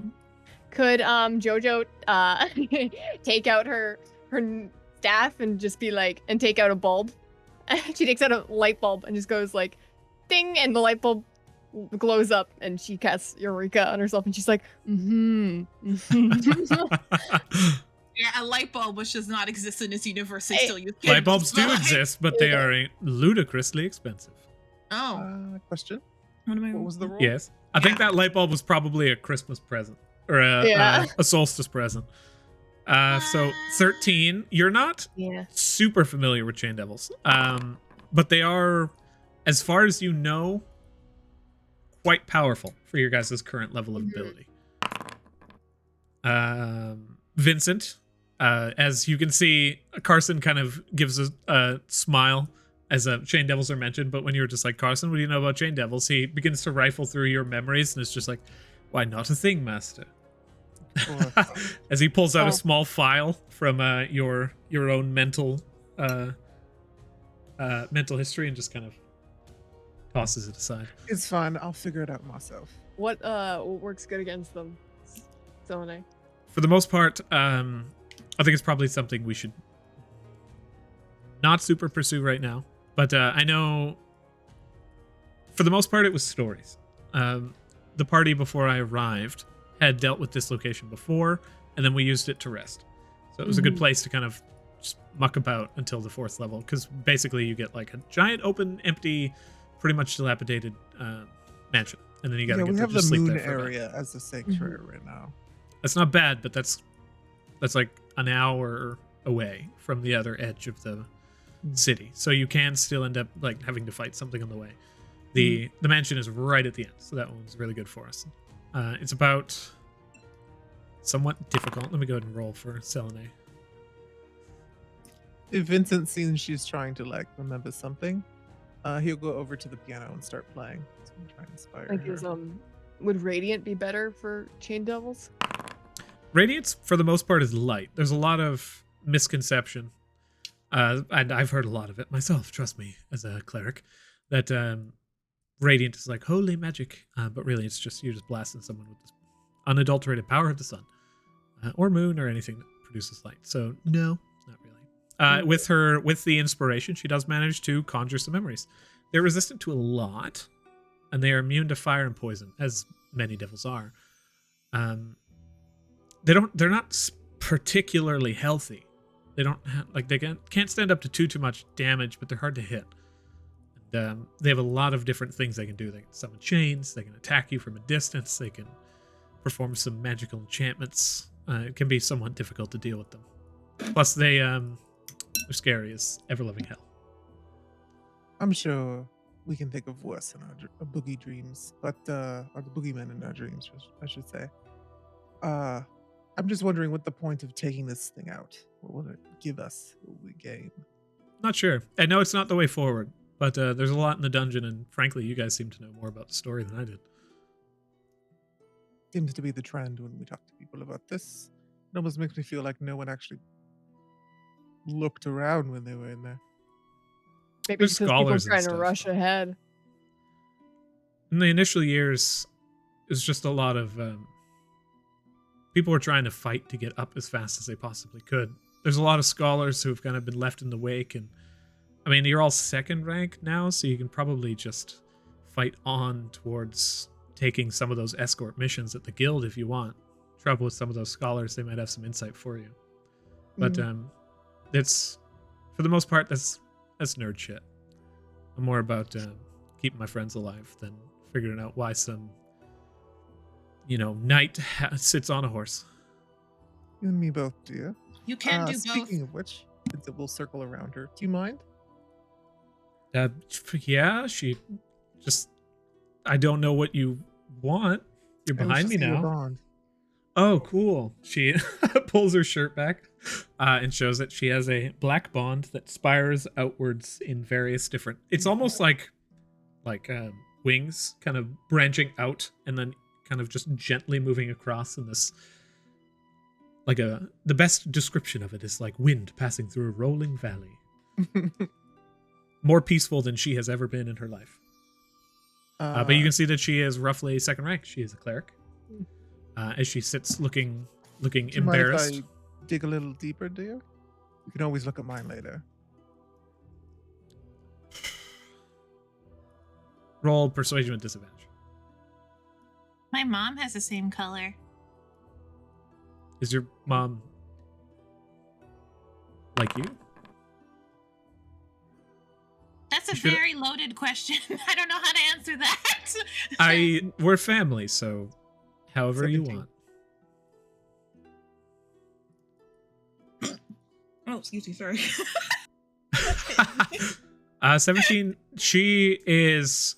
You can see that there's a reluctance there. She says, "We can try again. I do want to share, but It's fine, dude. I've shared. At least I've shorn so I can much. see you're at least a rank 2 based on the size of it. What level are you though? I'm not ready to rank up yet, if that's what you're asking. I'm in there. Lavos is like, J6. Then moves aside. No secrets among family, dear. It doesn't help build trust. And when, you're dying on the battlefield, then I come over and I need to help you. I want to know that we have that. She says, okay, cool. How long did you wet the bed? Then you hear your mother in the background just... Vincent just smirks at her and straight up and just... it was only for about 2 months. When I was about 3? Fuck off. Did you have a briefcase at birth? Then she stands up and walks away. Okay, we get going? Let's get moving. And we can change the plan as we go. That's always how it happens anyway. I know that we really want to get into the dungeon, but I did want to go see Jaeger and see my parents before we left. Oh. Go in there. And we only really got to go talk to your mom yesterday. Yeah, sorry about that. Which one's Jaeger? He's an Eldas family. Yes. I'm gonna mentally connect to Jojo. Is this secret about being the son of a demigod? Is it a secret? Because most people seem to know about it. Well, he doesn't like sharing it, so it's not really. I don't think we should share it. Yes, he's a friend. He's part of Elda's family. Should we meet up at the dungeon this afternoon then? Or do you want us to all come with you? I am happy with either option. I like spending time with all of you, but I also understand that it can go faster if it's just me going. I've got Here. no plans. I'll come with you. She leans down and places a hand on you and focuses in and begins to focus for a brief moment. You see her pull into a small bag, and she pulls out some animal bones that she tosses down on the table. It says, "Going into the dungeon today." She stops and she looks at the bones. And after a brief moment, you see them she tosses it and they begin to shift. And as they kind of settle, they roll for an abnormal amount of time until eventually they stop and she looks at it and begins to stare. Great. Good results. That's good. So cool. I mean, shut up. A faint blush comes across her just onyx skin as she turns around and just faces Vincent and then sees him and then tries to hide the blush from him, turning towards the window. My mama taught me how to do that with animal innards. It's not I as feel quick. like they'd roll less effective. No, but it's kind of like the same thing where you use them to determine whether an outcome is going to be good or bad. So you don't take the innards and like flop them around and then read what you throw, and you just kind of like take the animal and you dissect them, and then you take the innards out, and then the innards tell you what you need to know. Well, that was a tidbit of information I will never use. So thank you. You see Selenei was listening intently. Well, Okay, so your family first? Or do we want to hop the Jaeger's river? closer. We could hit him up and then hit your Yeah. family on the way over. I I did one. might. He looks to Selenei. Are you coming? I think you should get to know our friends. They tend to show up from time to time, and seeing your face might make you more familiar with us. You could also meet my pom-pom and my mama Mal if you want. How many of your mothers am I going to meet over these All of next them. few days? All of them? Fantastic. That's sure. I'd say I'd meet yours, but I don't know. Are they still alive? Or- She stops and she points towards you, Matilda, almost in like a JoJo pose as the camera fucking pulls back and she's like, "I'm actually somewhat interested in meeting yours." Oh. And then she turns and makes her way towards the door. I guess we head out. Aka, you're coming along too. You got the bags ready? Yes, always, at once, all the time. I need 10 minutes. And then he runs up towards his room at light speed. As you make your way outside, you guys grab a carriage, I assume. Mm-hmm. Yeah. Heading Jaeger. to Jaeger's? Oh, okay. Well, Yeah. It would be redundant to go there and then come back and then go That's there. very true. Yeah. Boop, boop, boop, boop. So to Jaeger's, right? Yes. Okay. Wonderful. As you guys jump in the carriage, you make your way via the Windwalkers, and that is a grand total of 4 silver for the trip. I'll pay for this one because it's my Okay. mission. You traverse all the way over towards Eldath's Grove, where you once again see the peaceful, the grove, really. Jojo, you have your hand raised. Those common magic items, do we have them now? This very day, yes, you can have had Cool. them procured. Nice. Cool. The mysteries abound. I You want guys to ask if I can get the one that I want later. But that's okay. I'm not doing that now. totally cool with that. As you guys pass through what amounts to pretty much always like a folk festival at the beginning, and you can see wooden homes ingrained with nature and some carved out of or formed from like trees that are morphed into homes themselves. You make your way through and into Eldath's Grove, where a large waterfall hits in a serene pond. And once again, you see Talana sitting at the top of the waterfall, kind of just taking in the wind and the water. Jaeger, as you reach the area, you begin to look, and you actually manage to be pointed towards Jaeger's personal home within the area, which amounts to a very small cottage, simple, looks like a woodcutter's shack. Nothing more than a log outside with an axe implanted within it. And as you begin to approach, Jaeger himself is offering thanks to the wood from the trees themselves to offer him such warmth on this fine day as you look upon him from behind. And he's not noticed you as you reach the end. Here, let me just stand up. Okay. Throws his shirts down. He stands up and he like turns around and there's Matilda just like excitedly standing over him. Like, Hey, Maddie, do you mind if I call you that?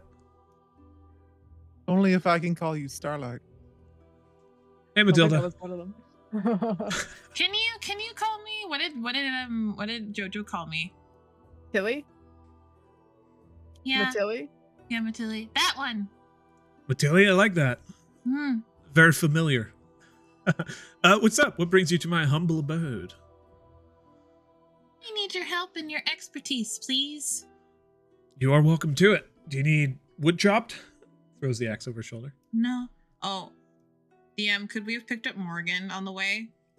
You do not know where Morgan is. Well, You guys fuck. have, in your attempts to reach out to Morgan and the via normal means at the very least, Morgan is virtually unreachable at current. No, they're both gone missing. Fuck, siblings suck. Okay, anyway. I'm now looking for 2 people, apparently, even though I was only supposed to be looking for 1. I'm looking for someone named Morgan, and this is what they look like. And I like, I think I've met. Haven't you guys met? have you met Yes. Morgan? Yeah. He came to the study session that you guys were having in the house. Okay, and then we're looking for her brother, and I kind of like up a minor illusion of, did she show me what her brother looked like? Just a description, I think, a verbal one. Just a Right? description. I don't think there was ever an. description. Yeah. I make an amalgamation of what I think he would look like. Roll investigation. Okay. Oh, come on, Matilda. You've been rolling pretty mid. Let's roll good, girl. Right in the middle. You create what you account to be the best approximation of what that family line can produce as a brother. And you kind of show it to him, and he says, I can't say I know him personally. I don't think I've necessarily seen him around. You mentioned he's a Gond engineer? Yeah, I just need someone to scry or locate object on these idiots because they're both gone missing now. Locate object would be difficult. It's only 1,000-foot radius. I know that, I but bet that's they'd be around here. Yeah. I don't think actually I can't scry at all. I don't think Yeah. that's like a paladin deal. I figured that you would know someone that can, though. I mean, Selenei kind of leans back against a tree and is just like, In the back of her head, it's like, yeah, he has that effect on women. Oh, I think she. Never mind. You said that in her head. Unless you mean something else to you. Do you know how to scry? Oh, No. does she? that's I feel like an asshole if I just assume she didn't know how to scry. But No. like, I don't. Just so you know, guys, scry is a 5th level spell, and she's a 6th level person, so it'd be nigh impossible for her to be able to do that at will. it's Okay. it is 1 high level, 2 not a paladin spell, but as you mentioned, like you might know someone who's capable of doing that. He says, let me go and look. He says, I can help you with that, and I want to. I really do. So I will. But Oh. and here's where the butt comes in, because you were expecting a butt back there, but here's where this one sits in. You guys can't come with me. Okay. why not?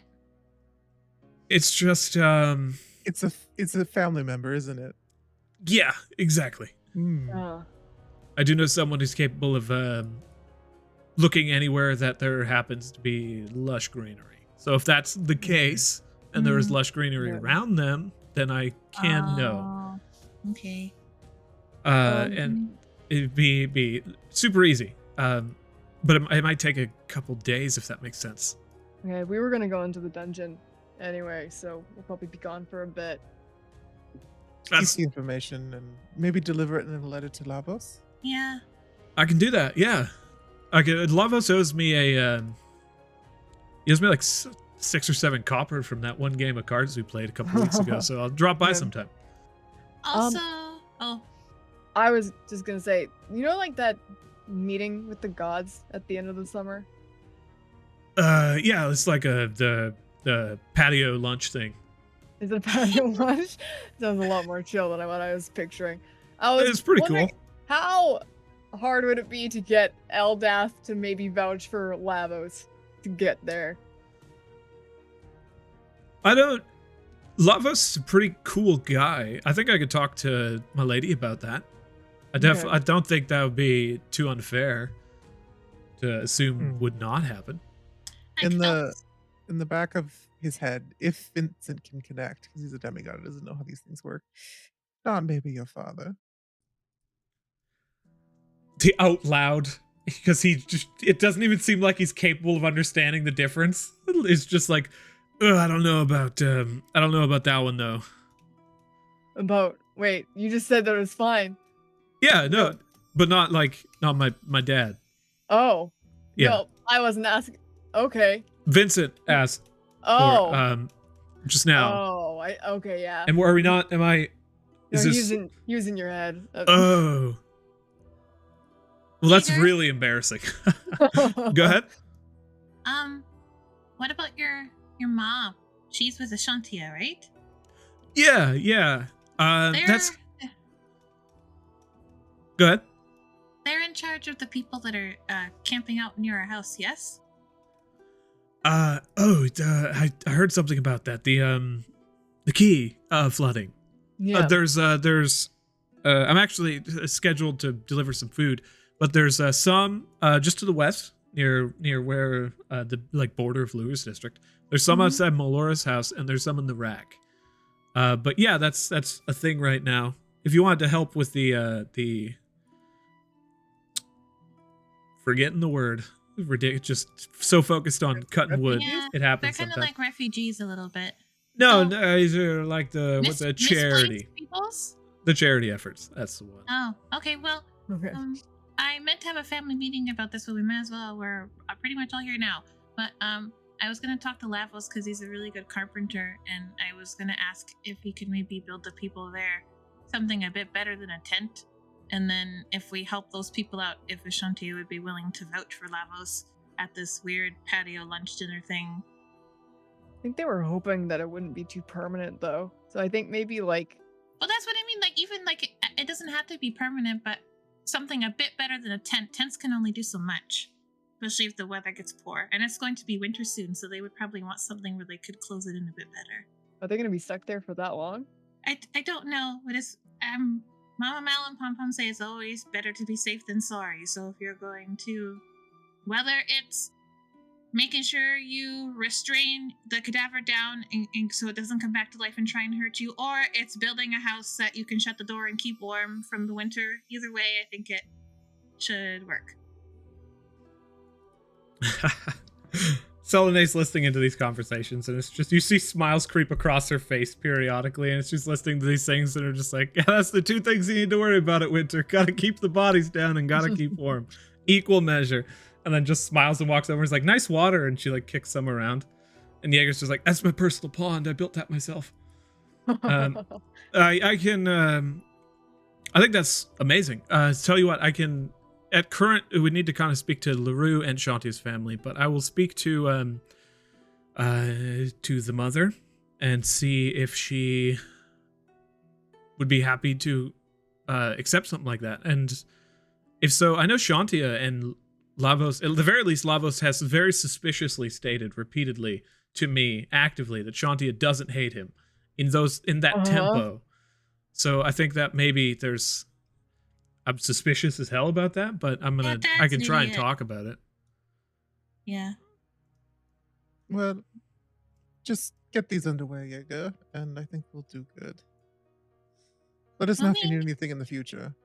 Yeah, when we come back, you need to come to our house more often.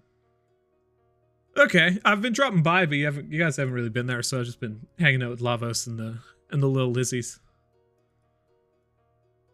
Yeah, have you spoken with my mother while you were there, or? I didn't know your mom lived there. Good. She doesn't. Oh, well, that's probably why then.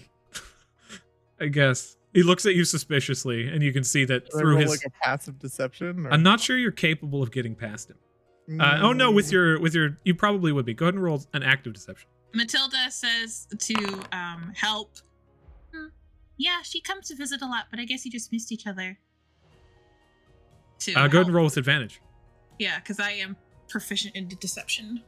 I like to think when you guys are just doing super good deceptions, JoJo's always like in the back being confused, being like, wait, what? Jaeger's just like, gotcha. Sounds good to me. And you can see him immediately just wave right past the situation. I will get on that. You guys are heading into the dungeon. Good luck with that. Here, tell you what. Here's he flips it around. This is my lucky hand axe. I want one of you to have it. I look towards JoJo. I Oh, like. they Can might I go. like try and take it? Is it like really heavy? Oh, it's a little hand axe. As he hands it to you, Okay. you grab onto it. It has like faint little sparkles about it. And as you, like, it just kind of like weighs down in your hand and you look at it, the sparkles seem to be a faintly calming effect. Feels comfortable to hold. I smile with it, but I look slightly murderous with it. The sparkles move behind you and begin to backlight, so you're a Yeah. silhouette with shining eyes. He's like, that's terrifying. You can hold on that? Jojo. Oh, is it? No, this- Okay. Yeah, I just thought it would be funny if I held got it, because there's no way little- I'm gonna hurt someone with that. That's hilarious. JoJo like looks at her. She got the war hammer. She got this quarterstaff. She's got a great sword. She's got another dueling hatchet and her shark tooth sword. She's like, oh shit. You can also Yeah. save it for Killian. Maybe Killian can use it. No, JoJo takes out her dueling hatchet and puts like Jaeger's hatchet in. She's like, I'll do a trade here. Take my dueling hatchet and we'll trade again. You know, next time we see each other. You can see he almost looks at you like worried, and he's like, that's a promise. Yeah, you don't have to be that serious about it. He flips the axe around and just plants it in the wood next to him. And it's just like, all right, so I'm going to go eat lunch. You're welcome Okay. to join. And if you, we'll get on that as soon as I'm finished with some stuff around here. I also have a mission coming up recently, so I might be gone for a little bit, but I'm sure it won't be as long as you guys are in the dungeon. I like you. I enjoy your company. I also need to go see my parents, so I'm gonna have to say no to lunch. All right, sounds good. But I'll see you guys later. And you over there against the tree with the snarky comments, pleasure to meet you. And Selenei just like looks away from him and then just turns it. Rogue? No, she's No. their new family member. I don't think she knows about the whole yet. Thank you so much. Yeah, I was just about to warn her. Yeah. We Probably don't gonna want be to air active for a out. few days. We don't want to air out your business. Thank you. I would appreciate it if we kept it as under wraps as possible. I'll share it with her when time comes. Yep. All right. In the back of Selen's head, Vince will just be like, by the way, if you dream about him for the next couple of days, just know it's not uncommon. What's with the fucking roses? Everybody here roll a wisdom saving throw. Except for Vincent? Vincent as well. This is new. I don't know why I wanted to roll with advantage. I was like, I don't have advantage. Feel 16? like I failed. I only got a 12. Vincent, as you look back towards Jaeger as he begins to stride forward, the perfection of his physique makes you slightly jealous, mildly uncomfortable.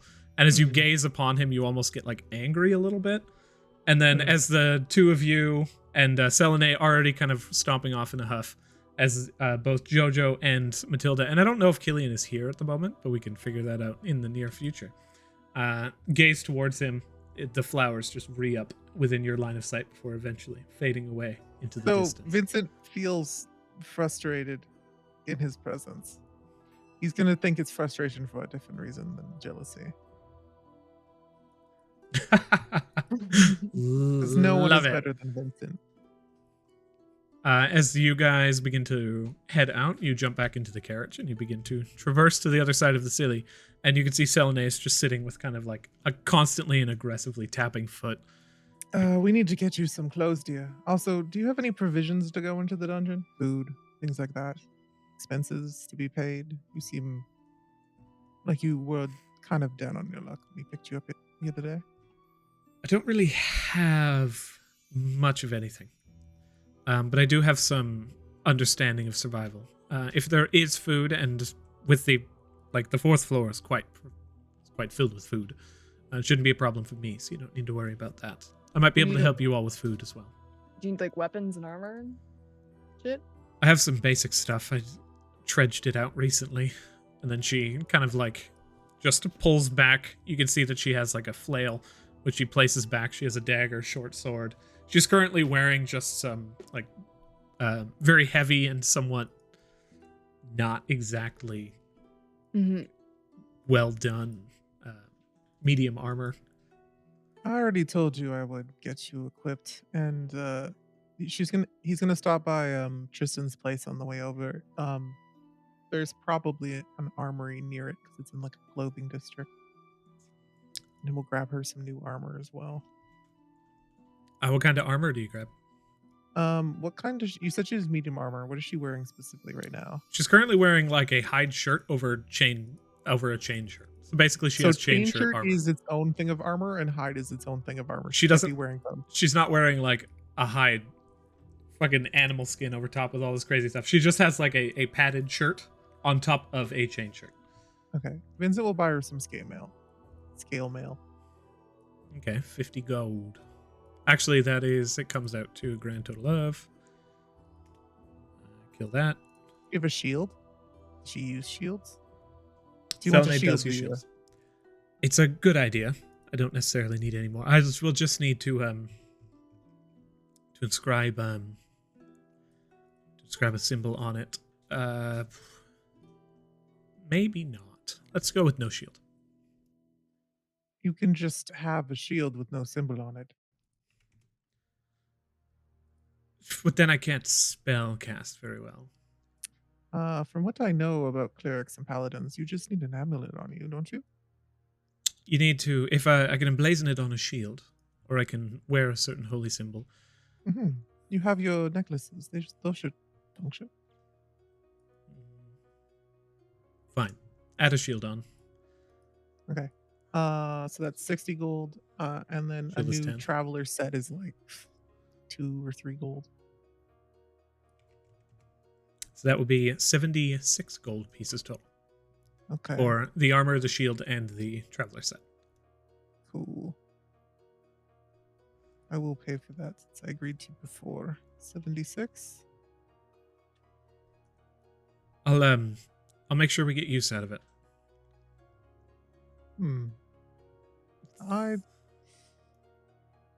Vincent's gonna look towards her. Don't make it sound any more ominous than it already is, dear. Of course you will.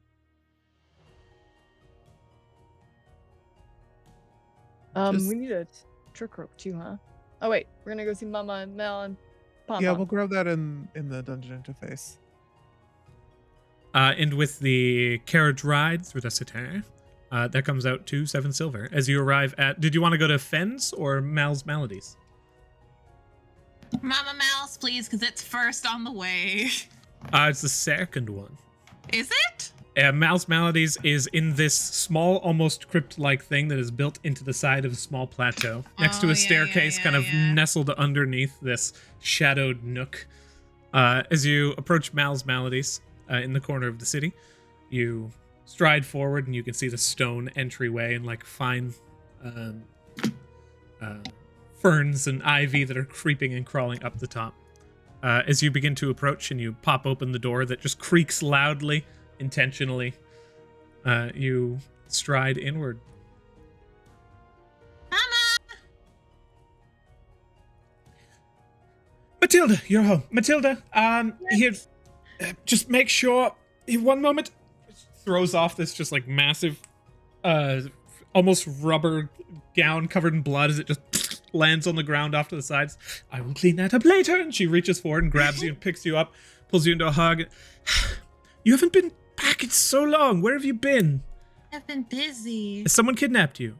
Is it them? That's your family. No. No, that's Who's my that family. one? Did she kidnap you? She's new. She's new. Okay. How is she? Yeah. Is she okay? I like her. Do you? Okay. Well, Yeah. I like her too then. Okay. Are you going Do you intend to kill my daughter? Selenei's like, I'm gonna wait outside. She tends to have that effect on people. I've only met this Mama Mal once before, I think. She follows her and she's like, you didn't say no. Eventually she circles Selenei back into the room and sits her down. And it's just sits down at a small table that she brings and places down. She's like, there's a morgue in the back. Don't mind the smell. In fact, you wouldn't Close happen to have any beverages of the alcoholic kind, would you? Might dulls help the it. senses. Mhm. That's Sorry, a no. that means no. Sorry. Unfortunate. Sorry. What brings you here? Stay, please. Well, first things first, Mama. And I take off my gloves, and then I roll down my shirt. I'm like, look.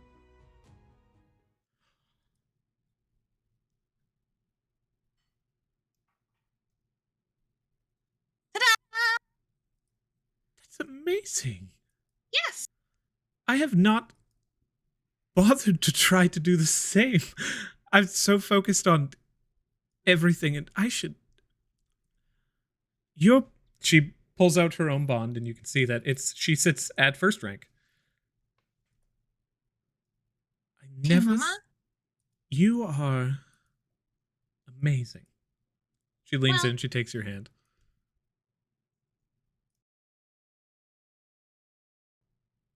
That was It's my okay, entire Mama. thought. Well, it's okay. The thing that all the other stuff that you do keeps you busy. Mine was along the same lines of stuff that I was very interested in, so it wasn't very hard for me to go do a rank break. You'll get there if you want to. It doesn't matter to me. There hasn't been any more bodies that have tried to attack you, has there? Oh, a couple, but it's the broom thing works perfectly fine. Oh, cool. Have you been strapping them down like you're supposed to? Of course, Matilda. I was the Mhm. one who taught you everything you know, remember? Well, that's partially right. Where's Pom Pom? Jojo, you shouldn't touch your hands to your mouth in this establishment. It's dangerous. Noted. Yeah, No. if you get embalming liquid into your mouth, you'll be sick for a good 3 days, and the vomiting and diarrhea that it causes is very, very distressing. Intensely painful, especially around the abdomen. Yes. Do you guys Mhm. eat here? Of course. Well, that's why we Sometimes. always have our stuff on. That's why I really like to wear gloves. You never know what's on the surface. Dinner is heavily prepared, of course. Yeah. Is She it looks on- down towards the active, dripping blood that's on the small smock that she just removed. I have a question. Has anyone... Oh, sorry. Go ahead, Vincent. While you guys are having this conversation, Vincent's just gonna look over towards Paka, and in the back of Paka said, "You have my spare wineskin on you." Yeah, of course. Okay, you'll take it and pour a glass of wine into it and just enjoy the conversation at hand. But this is going in a direction that's mildly different from his normal steam, so he takes a big sip. Mama? What did it take to become second rank? Actually, no, your question first. Oh, that's a story, Mama. But I want Pom Pom to be here if I tell you that one. My question is that have you had any... Do you know anything about the Lyrian Order? Rolling history. They seem like the kind of people that would make contracts because they're stupid and they're greedy and they say they don't like magic, but I'm pretty sure they do. Did the Lyrian Order say something to you? Be honest. No? Hmm. Okay. The Lyrian Order was once it was a small mercenary group. It started just out of the Shining Vale, I believe, as far as I can remember. It's a distressed farmers was the origin, I believe, of the group. I've heard recently it's grown somewhat prominent. They have somewhat limited access to magic items, as far as I've been able to tell, but I don't think that Amaranth in any official standard has been dealing with them with that magic items. So they must be gathering it somehow from trade or perhaps banditry and taking carriages and such. I've been keeping my eyes somewhat on the outside of the city. things have been a little bit. There's been a lot of corpses coming in. Business is booming. You can't help but Yeah. investigate a little bit further. Did some of the bodies have crystals around their eyes and stuff? There has been some excised. Is Yeah. this something you've also been dealing with? I think you and I need to have a bit of a conversation about some of this. The insides were practically liquefied. Isn't that fun? Really? Yellow crystals just tearing their way through the body. It's almost as though the Oh. bodies themselves still almost seemed to function. The muscles almost seemed engorged from it. It's rather interesting. That's Wait, did the Really? body itself crystallize? It's well, no. The crystal seemed to almost take over the house, centering from the stomach and somewhat in the lower intestine. Mhm. Okay. I'm assuming there was a lot of cider in their stomach. There's some were under the effect of alcohol, but not all of them. Okay. Should Do you I? know? I got mine in my bag. You want me to give it to her for study or something? Actually, my vial in my messenger bag. Let's give her my vial so we have our big Okay. batch of it for me to do tests on later. So here's a vial of the stuff that they were giving people that was making them want to, I don't know, just do weird stuff. It ended up being a weird angel thing that was like sacrificing bodies to make a weird, scary bodysuit thing. It was, had to defeat it, almost had to make that my patron instead of the other one. It was a. Not acceptable. I'm fine, but here. So I give her the vial. But this is why I want to. Well, maybe it is better that Pom Pom's not here. You're the more rational of the two. Well, that's true. She immediately begins focusing on. Do you give her the yellow or the red vial? Oh, both. Did you guys collect red? I think you only ever got yellow. Yeah, with the yellow. Right? The red was the stuff that was being fed to the plants, right? It's Yes. scattered across the ground. I thought we couldn't. Yeah. Get it. Yes. Yeah. No. Sorry. I remember now. Okay. Sorry. If I y- had both, I would have given her both. But the other red I was thinking of was the stuff that we found from Xena's house. But that's different. Xena? Warrior Or- princess? No, whatever. I called her Xena in her head, but the chick that was Vincent's. Shiana. Shiana, Oh, sorry. Shiana. Okay. Yeah. Okay. You do have one of each. They seem to be a similar alchemical makeup. I'm sorry. I'm thinking of something completely different. Sorry. As you produce the yellow vial, Mhm. you hand it towards her and she takes it. She says, I will begin investigating this right away. This alchemical Neither of you can drink it, please. That's I accept. And do you mind if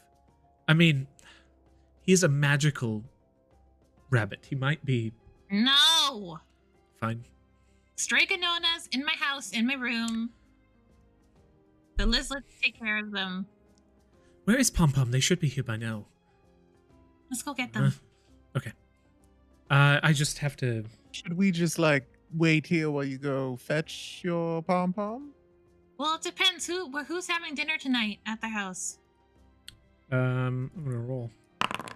I think it was supposed to be me.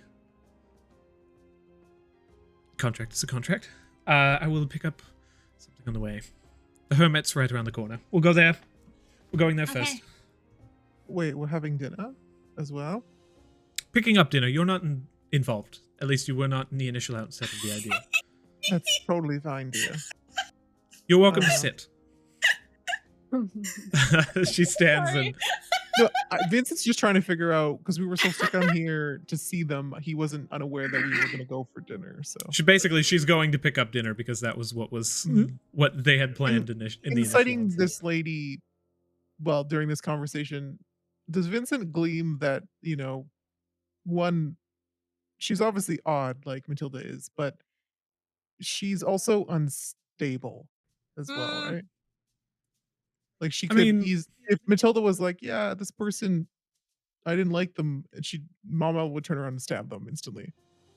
If not without permission. Let's say that. If she wouldn't do something Matilda wouldn't want her to do. Hmm. So she's not off the handle, but she is definitely murder does not seem off the table. Okay. Nope. And they are both fiercely protective to a fault and almost to their detriment, I think, of Matilda. But it's, again, they're not going to... Yeah, I just want Vincent to pick up what he could in the room right now. Okay, cool. We can definitely fast track this one though. She basically takes you to the Hermit Cafe, which is just around the corner. And as you enter in, it's incredibly rustic and very calm atmosphere within the Harvest Ward as you collect the food from the Hermit, and all of you guys, like, decked out in adventuring gear, traverse down the simple city streets until eventually you reach Fenn's Finders Keepers on the other side. And heading in towards the interface office, you guys gather there as Pom Pom and Mama Mal look down towards, and they're like, "It's about 3 hours early for dinner." Yeah, it's the afternoon. That's why dinner confused Vincent. Circumstances change. Then she places the dinner down on the table and he says, "Understood." As he leans in and gives you a hug, Matilda, and you guys sit for a brief time. What was the just initially, what was the intent with coming to visit? Was that to transfer the alchemy? Yeah, and then I also wanted to... I had a couple things I wanted to ask them. I wanted to ask them if they've had any contracts with people from Mistra's family, if they've done anything like that, in the sense, like, just because they're a God's family doesn't mean they don't want to make a contract, or if there's been, like, any whispers about curses that... Right, like mindless workers. That seems also in their purview. With, like, gems. Both of those things in particular are not necessarily something we've come across within recent years. It was much more prevalent before the dungeon, before many things could be accomplished with but the touch of a god. Not something that I've seen in quite a while. Very archaic, but powerful. What do you mean in quite a while? When was the last time something like this happened? Goodness, 40 years ago at least. Oh. That might not be my memories. It can be a little bit chaotic at times.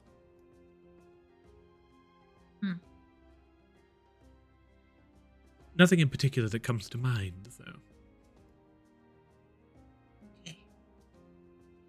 Alrighty, well, I did want to just check and see if there was anything that came up.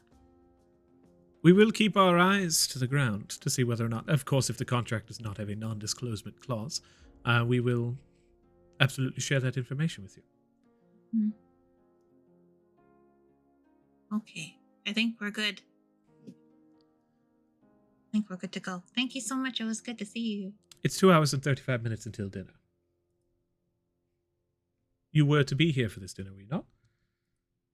Me?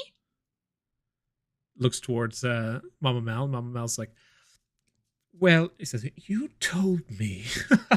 As the two of them make their way to the other room, and it's just like, she's very busy. That doesn't, but actually, I wish to see her. As the two of them begin to fight in the other room. As you guys prep to leave this room, and there was one other place you wanted to go, right? Nope. The dungeon interface office. Oh. To pick up stuff, but other than that, if Matilda had anything else, of course. But I think that's what we needed. I give them hugs and kisses. I try to calm Pom Pom down because we ended up leaving a little bit sooner than later. And I do show him my rank break tattoos and all that stuff. But I'm just like, yeah, information bomb, and I leave. Matilda, dear, before we go, I know you mentioned something in the past about inviting your parents over for dinner. Why don't you set a date now so we can schedule it? They seem like the people who work better that way. Okay, hold on. Hey! You too! Both of them turn around. They were basically like standing, looking towards each other with various different facial expressions, but not speaking. And then as you speak, they both immediately turn towards you. Yes, Matilda. Stop arguing, please. That was my fault. I was supposed to probably come, but I forgot because I've been very, very, very busy. So I am sorry for that. We want you to come to dinner to our house. So you need to put that in your schedules, please. They both open a book, and each one of which like leather bound with what almost looks like a Necronomicon, and then the other is just like this this simple journal, but seems to glow and glitter like oil. And then they're just like, which day? And then we hand wave Yeah. the nature. You guys basically give the general idea of how long you're going in the dungeon. And as you guys all begin to prepare, you see them basically just tear one page out Tell of the them book to and book throw it. the dinners off for the following weeks after this amount of time. So we're not 100% sure. You see them look at you like just bewildered. Anything for Matilda. And they just begin to tear pages out of their books. And as you guys prep and you leave the area, Selenei's just like, you guys have parents. Yep. That's What it. did you think of my mama and my pom pom? They seem like they care very much about you. They really Do do. I need an insight check? The fact that she's being very evasive. She seems to be very evasive. Hmm. And as she leans towards the back of the carriage, looking back towards the home and kind of just staring in towards the Borg, she leans in. She's like, I think they're very useful. And you guys begin to make your pathway through the lanes of dawn until you reach the interface office, where you meet with your keeper and to begin to prepare for your next dive into the dungeon. What did you wish to purchase from the office as you enter in? How much is a trick rope? A For trick the rope. first 5 levels, and then probably one for the next one. You Set. cannot purchase those at the dungeon interface office. So they are made on the 10th floor, and they do not work like I thought you said outside. we could purchase trick ropes. You can. You just store them in the dungeon. But like you can't buy them on this floor. You have to buy them on the 10th. They're made and produced and sent off in the 10th floor. So there's no way to like coordinate a pickup on the first floor for the first 5 levels then? The first 5 you can buy. Just anything above so there's a trick rope 5, which works from the 5th floor down. You can buy those at the base of the dungeon interface office. If you're buying for the 10th floor up to the 15th, you have to buy those at the 10th floor. Oh. Like you buy those every 10 floors. Okay. But for the trick rope 5s, that's 20 gold piece a pop. Okay. I'll grab one. Yeah, I'll get one too. Oh. You need gold for food in the dungeon. Yeah, you need to have gold in your inventory. How many days do you think we'll be in there? There's no telling. I'm thinking at least a week or 2. I currently have 38 gold. I probably shouldn't buy a trick rope. Matilda will This is why you can't keep burying your gold in your backyard, Jojo. I don't bury it. Ron buries it for me. Well, at the very least, you know it's there. So maybe you should give it a check Well, out sometime. Paka says, so- I have gold. That's good. Good, Paka. That's good. Yeah. While they're having this conversation, Matilda's already bought Jojo a rope as well as her. Well, I didn't actually invest my gold. I gave it to Ron to pay a debt, so it's actually gone. Like I don't have 1,000 gold buried somewhere. It's gone. Is there any more of this debt you need to pay off? Or Just like another, like 6,000 or something. what did you invest in? I don't invest. I invested. I haven't seen you with bullshit. some sort of lavish. No, I didn't invest in shit. This stupid school bullshit. Yeah, schools are I really see. stupid. Well, either way, we should be okay, I guess. And he turns to Selen. You, on the other hand, are going to cost us quite a penny. I'll keep a tab. You can pay us back later. Oh, Sylvia, like we that. gotta add someone to our party. What? You got a party member and you didn't talk to me about it. Well, we Oh, just yeah, we also need to let you know that we've all ranked up also and leveled twice. Oh, I knew that you ranked up. That I knew about. Hmm. That I was I like, did as that's well now. special and amazing. What? Yeah. And then as she like leans you guys back into the side of the room, she first off gives you all today's rations as she sits you down and fattens you up with lots of different sweets and cookies So you can mark 1 day's rations off. You guys are good for the Woo. eve. And as you sit back and you begin to re-register, you can see that as Selenei is registered with the guild interface office, she gets pretty dirty looks from Sylvia. Oh, really? Yeah. And then as the two of them speak for a brief moment, you can see that she looks almost like guilty and pissed off. And then she's like, I know you. We've heard the stories. So let's just make sure that... She's like, you don't need to. You don't need to. Oh. Right. I Be careful. I don't like the look on your face, Sylvia. I understand other people have stories and like we're cool and no one really knew who we were or whatever this stupid stuff is, but I am a lioness. I will not allow any ill will to befall my cubs. I don't think this individual could hurt a fly, dear. At least not me. And I'll keep an eye on her. W, we know. We know what we're doing. We're good. Did she tell you about the whole... Yeah. All right, we like her and that's all that matters. Because if we were along the same thoughts that you had, we wouldn't have Killian or Paka in our party either.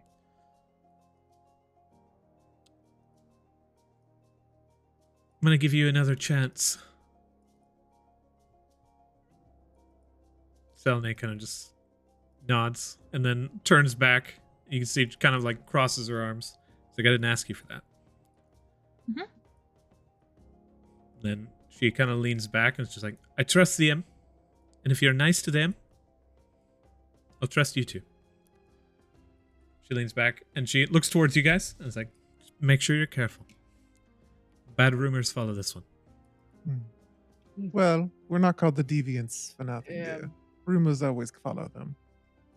Bad or Yes. good, we'll deal with it. There's a reason why I call myself the false prophet. One, it's funny, and two, you can't really trust anyone's word. And you should be careful. Matilda says Did you really choose a disconcerted. name? Jojo like goes to look at Selenei's like name tag. Did you choose a diver name? Let me go ahead and check that. Actually. Did you choose like an asshole one, like the No, I like, want her name to be the Alimony. dreamers, like- Alimony. Whoa. Yes.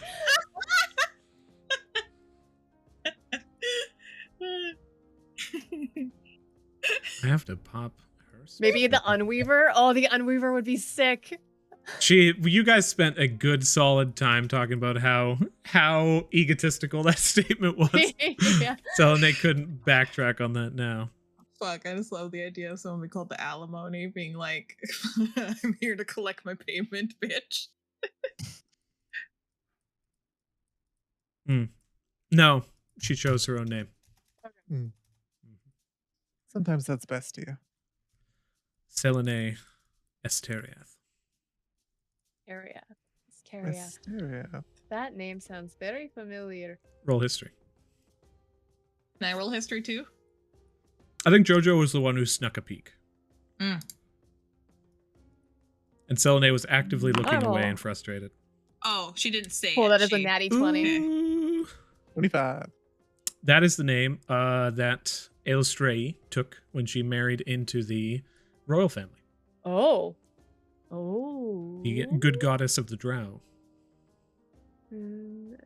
She- is Oh, she so a- she's maybe just like an illustrate drow? Do I No, know she if could be other her daughter? Well, do her I know if half-daughter. drow take the name of illustrate when they I'm not sure that put that's... under I- that doesn't go under that history check? No, Drow are incredibly secretive. Okay. And by nature of all kind of elves within the city, these kinds of things would not be actively known by just about anybody who's outside of their societies. But you Huh. do gain the information of the name, and you do gain the Drow themselves. Ailstrei, when she married into the royal family, she pretty much did so in order to open pathways towards Drow to be able to like have a pathway Yeah. towards safety from Lolth, who also has influence within the city. Just a cruel and vicious goddess of the Drow. Yeah, who I think basically Jojo commands just them. like Jojo as she's just taking a peek, she's just like, huh. Okay. As you guys prep and you begin to move towards the doorway, takes one last big sigh and looks down towards Paka, and she's like, Anything to say before we head in, Paka? And he's like, I have gold. Good for you, kid. I don't. And she begins to make her way towards the doorway. And he's like, I can give you some. As he begins to catch up. Want to be friends? This mood is turning a little sour. Yeah, let me lighten the mood a little bit. And Vincent's keyboard, as he's walking, will come out in front of him, and he'll start playing like just an upbeat little jingle, so everyone can start to enjoy the. No, it's not at all like that. That's what came into my head. Did you Spirit of have the Garden of the Galaxy? Did you have a song? I don't remember what these are, so I'll just play this. But it's probably not Yes. kind of jazzy. As you all So much begin to take drama. your strides back down into the dungeon, and you continue your steps.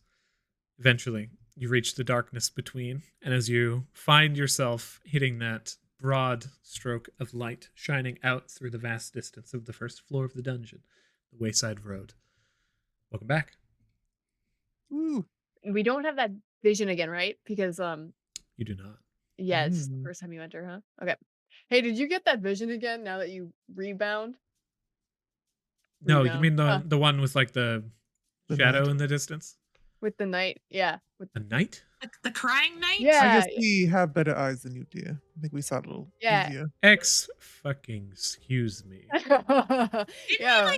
didn't I he didn't stab mean to be himself or rude. I something? just mean No, they had like dropped their sword and shield, and then like they turned Oh, and they had like these yeah. really We're also sad eyes, and they were crying. crying, and then Yeah, I then the- remember the crying. Yeah. She looks down towards you, Matilda, and says, even the humans saw the night. I think I told you about the crying part. I don't think you yes, saw that. they actually missed it. I think I saw a bit of it, and JoJo saw the most. Okay. We are a I can party. accept that. If you see it, we all see it. What is this garbage? Oh, sorry, Miss Vindication. Well, I think she's, she is an elf and a drow, so they're usually known for superior eyesight and dim lighting and I- things. So. Glasses, can you stop making me feel like shit for having crappy eyes? Like, I'm sorry, I didn't see them crying. Hey, last time we came into the dungeon, we came in here with an assassin that was trying to kill us, pretending to be a guide. So maybe you should like let us know when we get things wrong. There's a lot of women in our party right now. Are we gonna be like attacked This is the whole true. time? You guys are prime targets for the first floor, and I can just easily walk through here on arms. Is that a real deal, or did that assassin just fuck over us? I do want to say No, that's the thing. screw Okay. you and your penis. That's all I have to say about that. Okay. She openly says just no comment, and then walks past. She says, we're pretty much good to the point where I think not much of anything on this floor can hurt us. Alright. So we should If we keep pace, stride in. we should be able to get to the end. Then we can show you what we mean by that story. Who wants to get slapped this time? I don't want to do it. Like, it doesn't hurt, but How long would it take us to fast track to the Black Flame, Adrian? Ooh, to the Black Is Flame. the sanctuary just near the dude? You Or guys we have found- the Haven. You have Uh-huh. the Haven within that area. So if you wish for the fast track, go ahead and open that up. Nice. I picture 2 attacks that Vincent gallantly,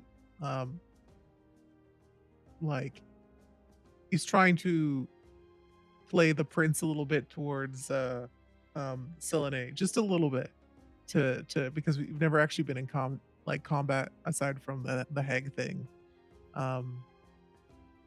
So we'll see, because this would be for the first floor only, because she's a prime target. Same with the rest of the party. In the nature of fast tracking, it's basically like it's not possible to pass through this dungeon without encountering enemies along the way. For fast tracking to specific havens, a lot of that, if not all of it, is hand waved. But you guys do have the opportunity, if you're like, we want to go to the second floor and we want to try and like find X or something, you can always roll for encounters and stuff. But like you guys are saying, you want to go to the fast track to the 3rd floor, which you have a haven on. That will take you 4 hours. 9, 10, 11, 12. That's 13 hours of travel.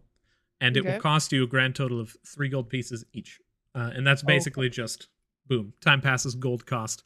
The gold cost also covers things like potions that are needed and various different like food and everything else that happens. So basically, like, you guys can fill in the adventure from here to there over the course of these hours as you travel. However, you did pass into the 4th floor when you just before you left here, so you do have a haven at the beginning of the 4th floor. If you wanted to start there, you do have Selenei, who will tell you that that is actually closer to where you're going than the haven that you mentioned. No, we But, want for the black flame. The black Yeah. flame is at that haven right outside. So let me go ahead and pop that open. That's why we wanted to go there. Yes. Yeah, Matilda collected a bunch of weird colorless dirt from the entry to the 4th floor. Yes. Cool. I know I really want to do the mansion shit, but if you guys want to just skip and try and get to the 5th floor, fighting our way, that's fine too. We can do the clue shit next time. I'm willing to give you guys a chance. I would just set a timer on it. If it's taking too long and we're not making any headway, because sometimes these clues don't, they're not very straightforward. Then we can continue. We can always just like fight the sun shrine and then get the key at least, and we don't even need to do the mansion. And then next time we come in, we can just go straight to the mansion. Sure. Let's deal with the black flame right now. Yeah. Here's what I will say in regards to this. Do you guys want to expend more resources to clear the city up to the point where you had been before?